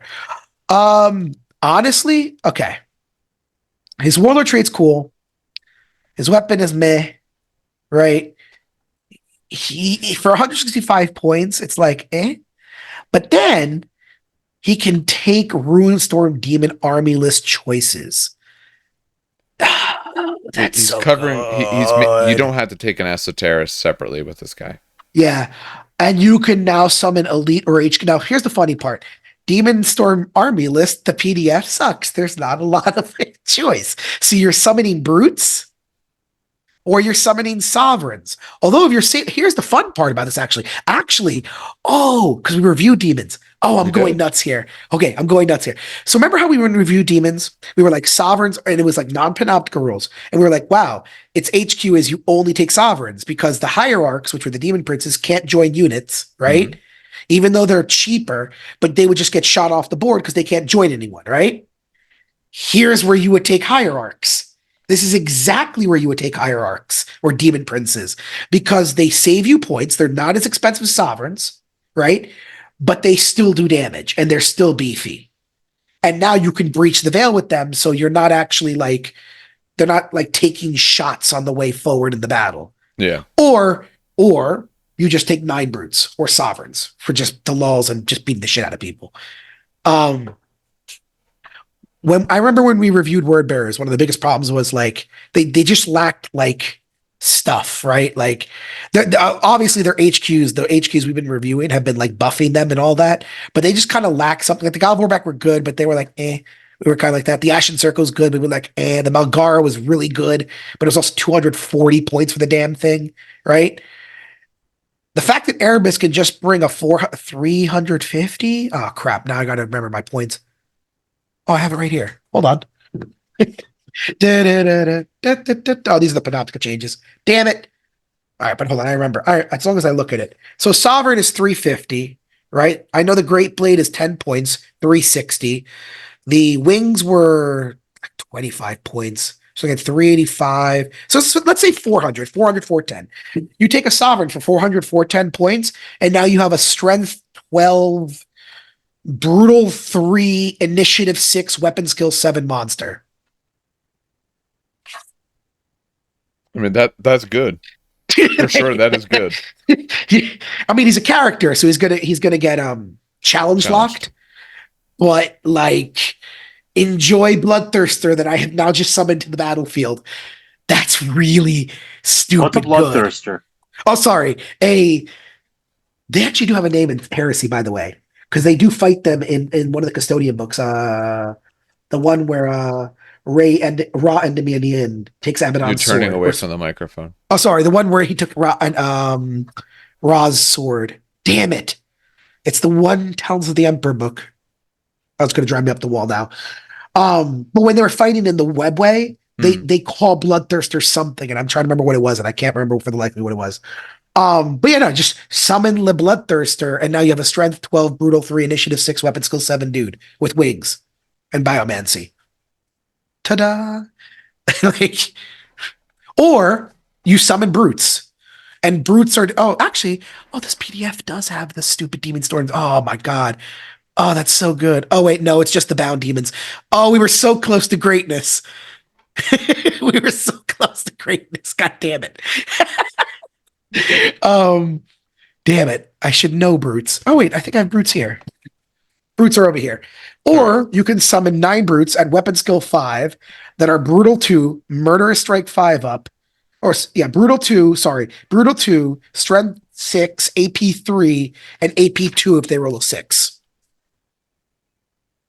Yeah, I like this guy a lot. He's good.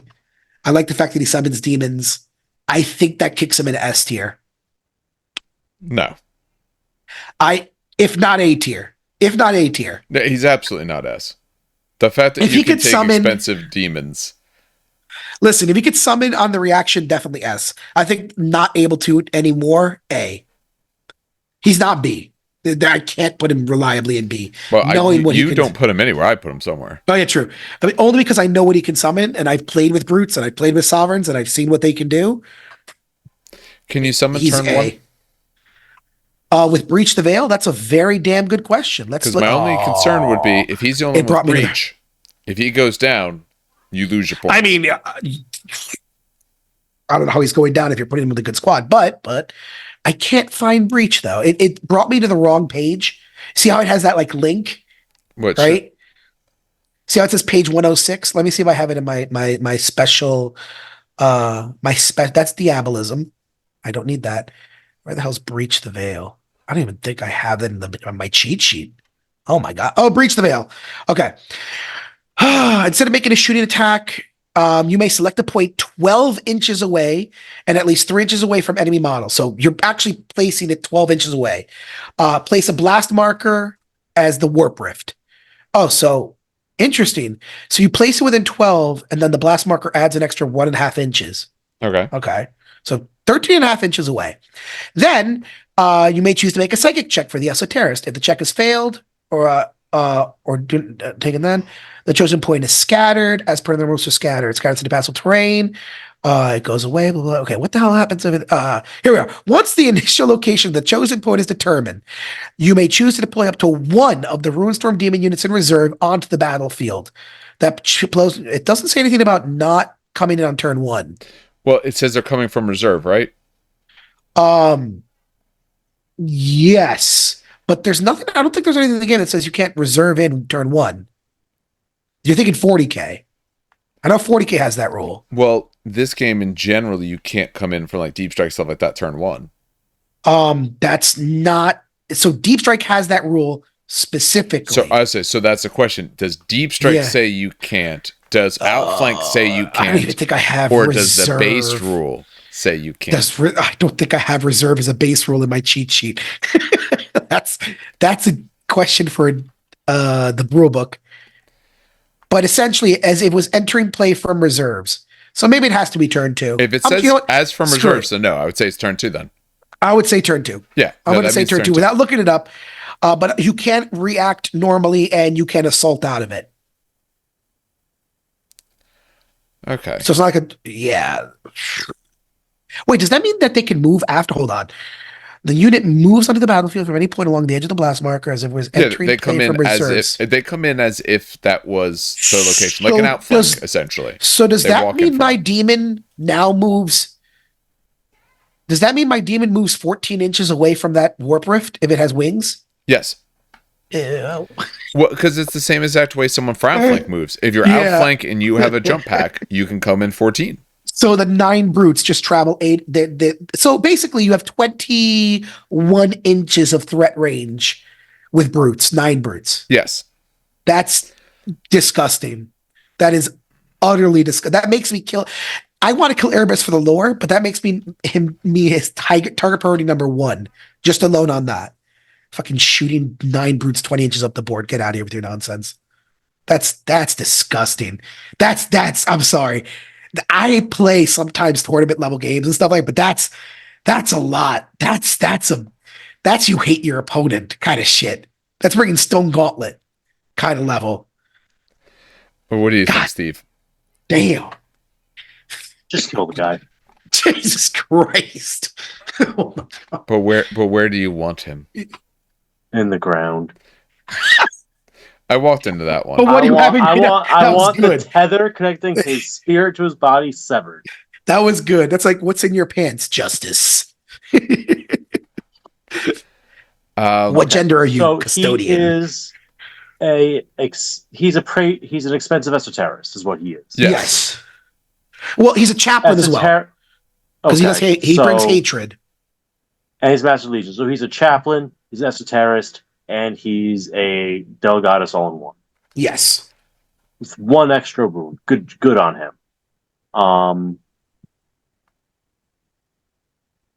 Does anyone actually run esoterists? I run demons, which is why I know what he's bringing. Yeah, most people I don't believe do, because I don't think most people have demons. It's the only thing. Other than Dan. Like I don't see it talked about much or brought up in our group or any of the other groups. Yeah. So Steve.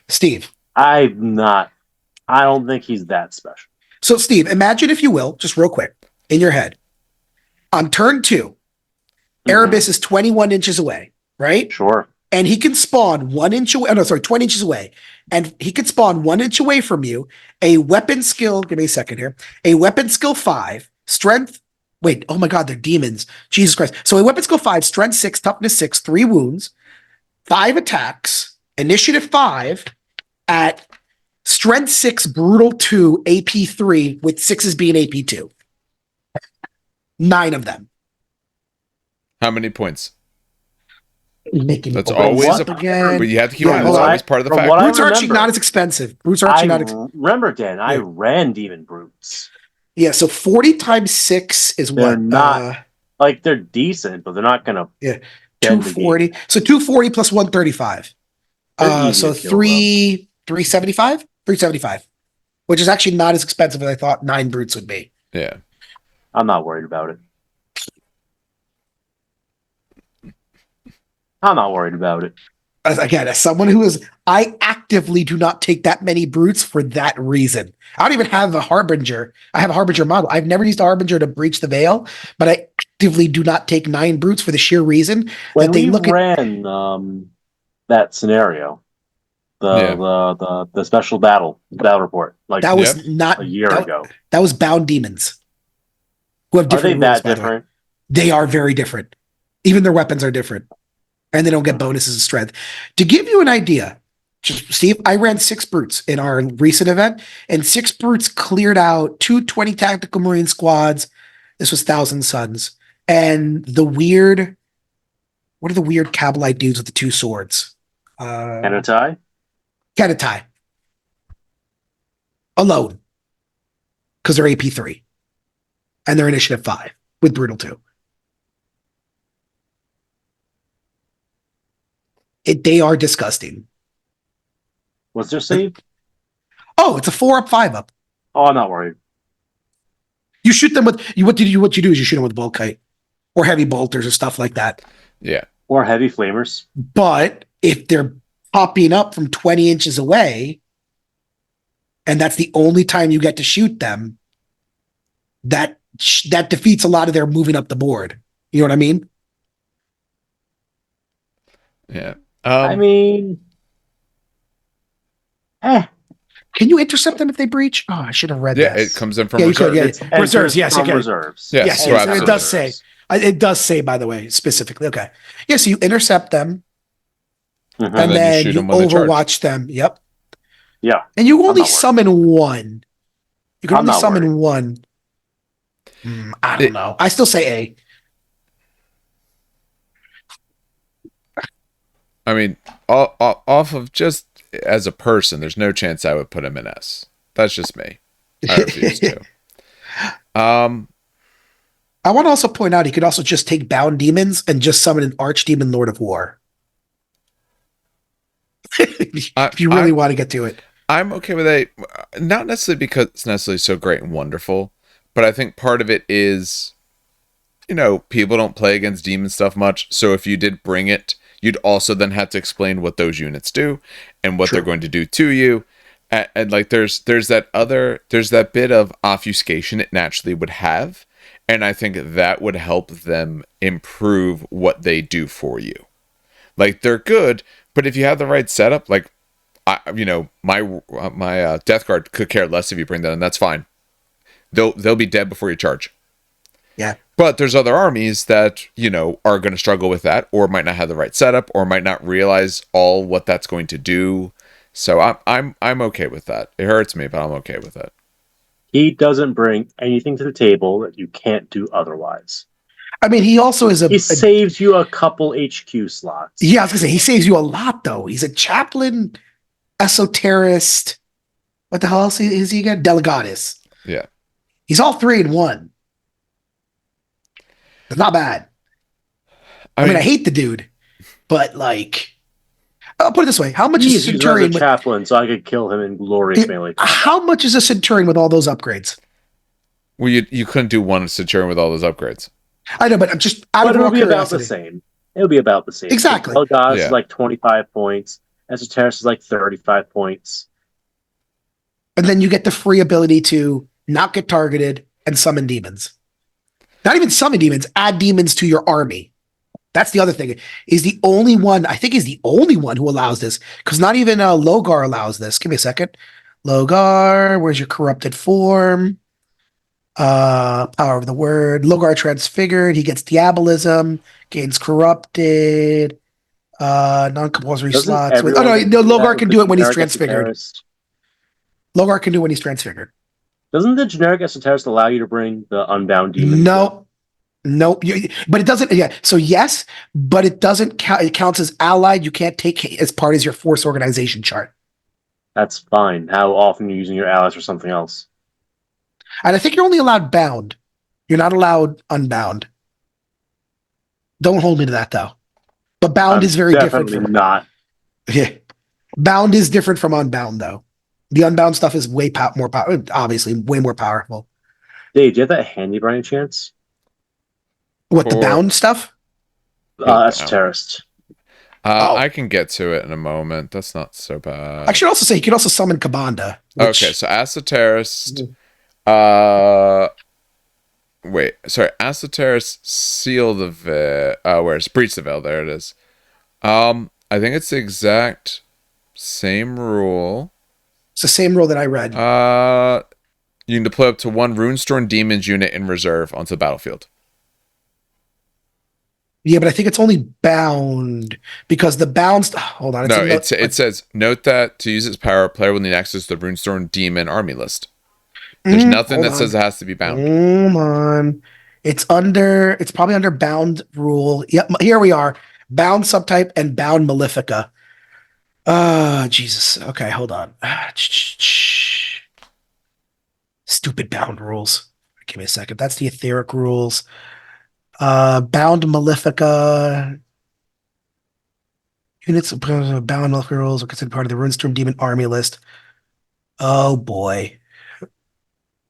So here's the problem. All right. And don't kill me for this. I will. There is no army list by that name. Exactly. That's exactly what I was going to point out. And you knew where I was going with this. Demon army. There's Demons of the Ruinstorm. Okay, Ruinstorm Demon is definitely Demons of the Ruinstorm. Don't play this Yoda shit. No, but here's the problem. No. It specifically calls out that bound demons are the Ruinstorm Demon Army list for the purposes of any special rules which allow Ruinstorm Demon units to be included in a detachment drawn from a different army list. Does it say that they are or they count as?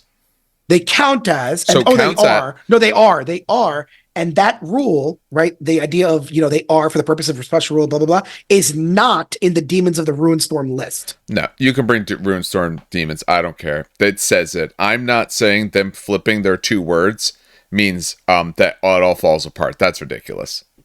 Because here's from the Ruinstorm Demon Army list. No. Any army that includes a primary detachment that does not use the Ruinstorm Demon Army list cannot include an optional detachment, either allied or Lords of War, drawn.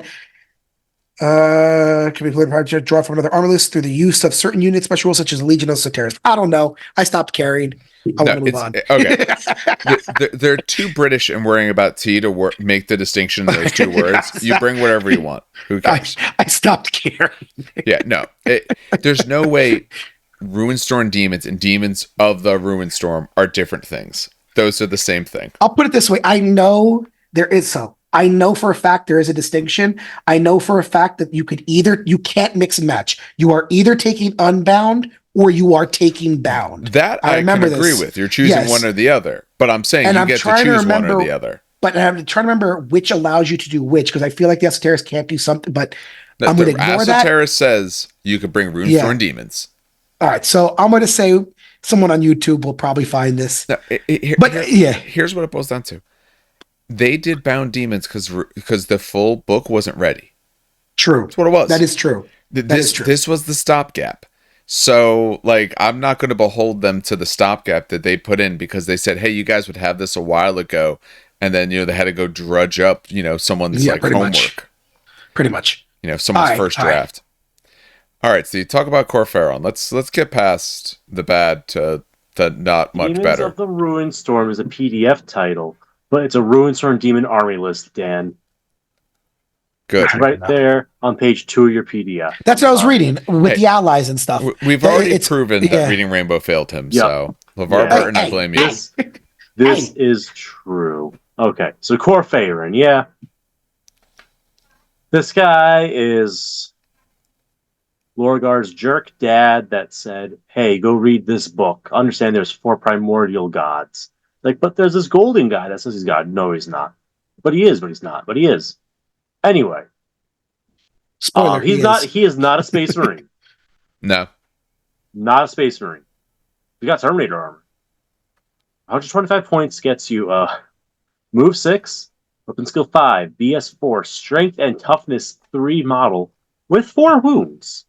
He's Initiative thick. 3, 3 attacks, initiative 10 and a 2-up save. He's got the Patriarch's Claws, a Digiflamer, and the Terminus Consularis. He's a heavy character, corrupted, unique model, Master of the Legion, independent character, relentless, bulky 2, feel no pain 5-up, it will not die 5-up, jealous command, Ooh. traitor, and he has his own special warlord trait, Dark Oratory. So if he's the warlord, you choose one of these 2 options beginning of the game. Either you have a cruel incentive, enemy units with at least 1 invective, my bad. Good. All enemy units with at least 1 model than 12 inches take pinning checks. So he's just an aura of be pinned. Constantly. Every turn, Jeez. start of the turn. So before you get to move him, you say, be pinned, be pinned, be pinned. That's great. It's nice if you get some fear into the mix, which they do. He's corrupted. Yeah. He's corrupted. It's fear 1.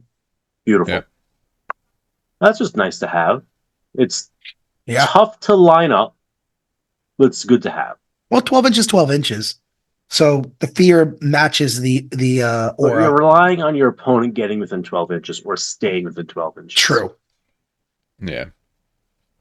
Then we have Threatening Entreaties. Core Fairy and his unit gain Fearless until the start of the controlling player's next turn. But all other models lose a weapon skill and ballistic skill.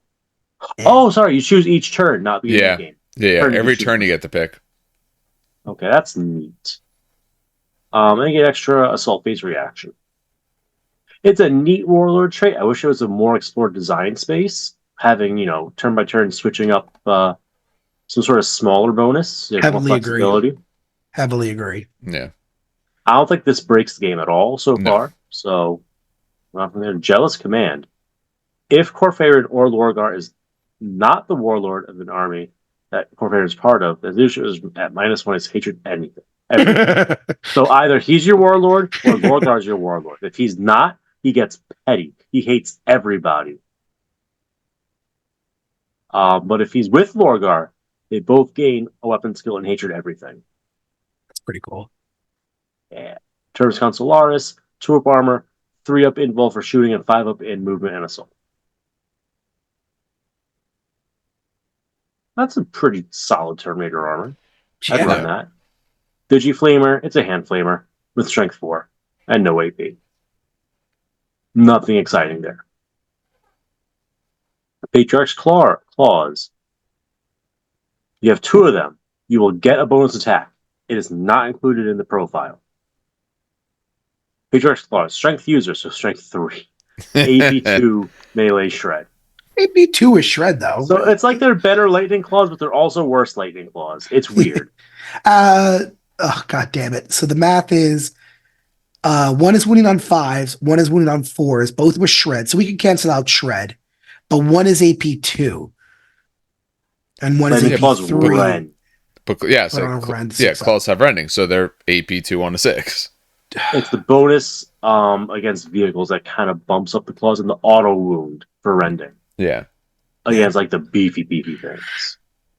Claws are just better at the end of the day compared to what he has. In general, they would tend to do better because he's only going to wound on a 5 or 6, and claws half of those amount of times will be AP2 as well. So the pulsing, he's cool. 125 pulsing pin is nice, especially if you have fear 1. But yeah, that's core fairing.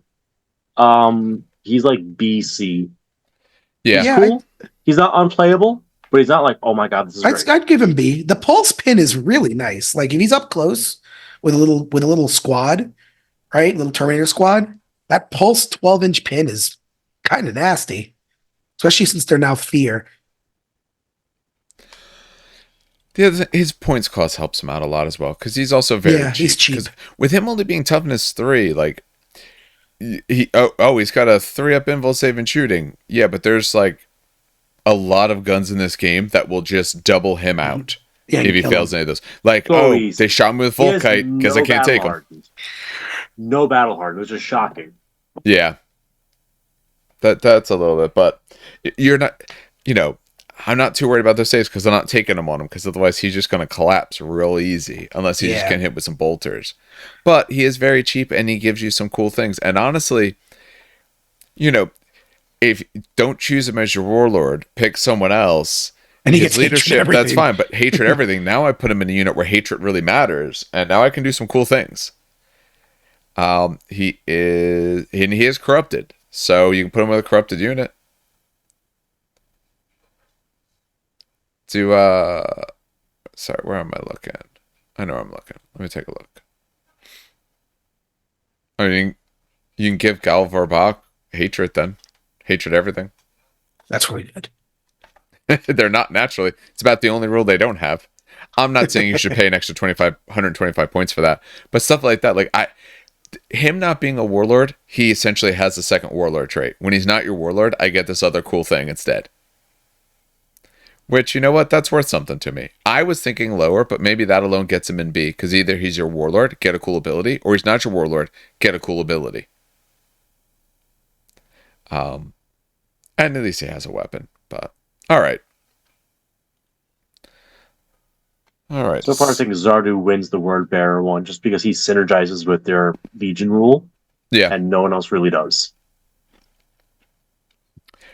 He synergizes with the reason rule. He synergizes with a right of war. He stacks to what the army wants, where the other ones do a little something different. So, all right. Now, from the base set, it means there's only 3 people left, but they are a bit long. And we know we have more people to talk about as well. So, maybe that's a good spot for tonight, rather than getting partway through. Because it's been about 2 hours, so it's almost 11 for those who can't see the time that we're at currently. We could get through the rest, but I'm just worried is some take a while. I mean, we ended up going very slow through Erebus, and I think it's because no one wanted to admit that he's actually rather good, and it hurts us all. So we put up a valiant fight, but he's actually a pretty good character. The only upside to Erebus is he gave us the Warhammer setting readout. Yeah, and we also hate him for it. It's the same thing you get when you think about a property that you love and has that villain that you hate. You need a character to hate. You need that sort of impetus as well. But what is a good character? When you hate them like that, then they're doing it right. I know this is an actor doing it, but the same sort of thing. Like there needs to be a true bad guy to the setting, and Horus isn't it. At the end of the day, he really isn't. He's a little bit more of a tragic fall, really. So give it to this other guy, and everyone can hate him, and that's fine. Even if you're on the traitor side, most people I don't think like him. So, but all right. So I think that'll do it for us tonight. As always, we do thank everyone for listening, either watching and or listening, depending on whichever way you ingest our content. Remember, if you do just naturally listen just to the podcast forum, we do put this out as well as a bunch of other videos out on YouTube as well. Videos that make sense, I cross post. Some of them just don't, but I do try to cross post them as much as I can. We should be having some other stuff coming up there as well. Like I said, I'm off now, so I'm going to be hopefully recording some Conquest stuff tomorrow. I don't know when is that going to come out, but I'm going to be recording some stuff tomorrow. My hope is maybe even starting this week to start doing some more battle reports. Like I said, we tried to do one the other week and just had some issues that ended up happening. The audio didn't quite work, but hopefully we're going to try that again. My hope is very soon. But like I said, I end up having a lot more time during the summer, so I'd like to be able to record more stuff. If you happen to be reasonably close to the Jersey area and you do want to record with us, obviously let us know, because I have a whole setup and I have no problem kind of traveling around to different places to be able to do that. I like doing it, and it's fun and people like to see it. So for other things, like I said, we're going to be doing some old world stuff soon too. Maybe what we'll try to do is some of this and then start talking about some old world stuff. Just maybe for the first one, just be a brief overview and sort of discussion of why, why we're playing it and everything like that.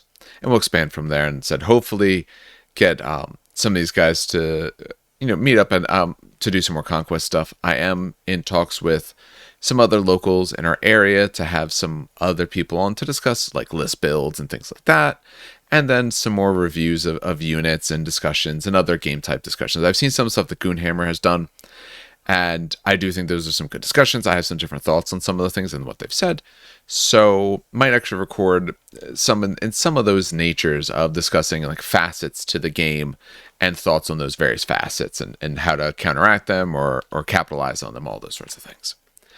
Remember, if you want to reach out to us, trainkickers, nj@gmail.com is our email, but we do have the Discord, Facebook, all those sorts of things.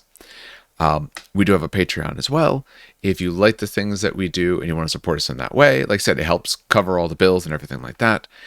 If instead you're a person who buys Conquest, we have a discount code beneath, absolutely you can use that as well. Like I said, saves you 10%, helps out the show, and like I said, helps us keep the lights on, helps us be able to do everything that we're doing, helps us, like I'm going to be upgrading some equipment related to Battleport soon. That's the reason we can do it, because otherwise we wouldn't be able to do that kind of stuff. So I think those are all the points. We'll hopefully see some more 30k stuff from us next week. I'm going to try to wrangle these two cats to try to get that done, because I do want this project done, so that way we can kind of talk some other stuff and then get into the next big arduous project. But having said all that, then on behalf of everyone here at the show, has a good hobby. It's a great gaming.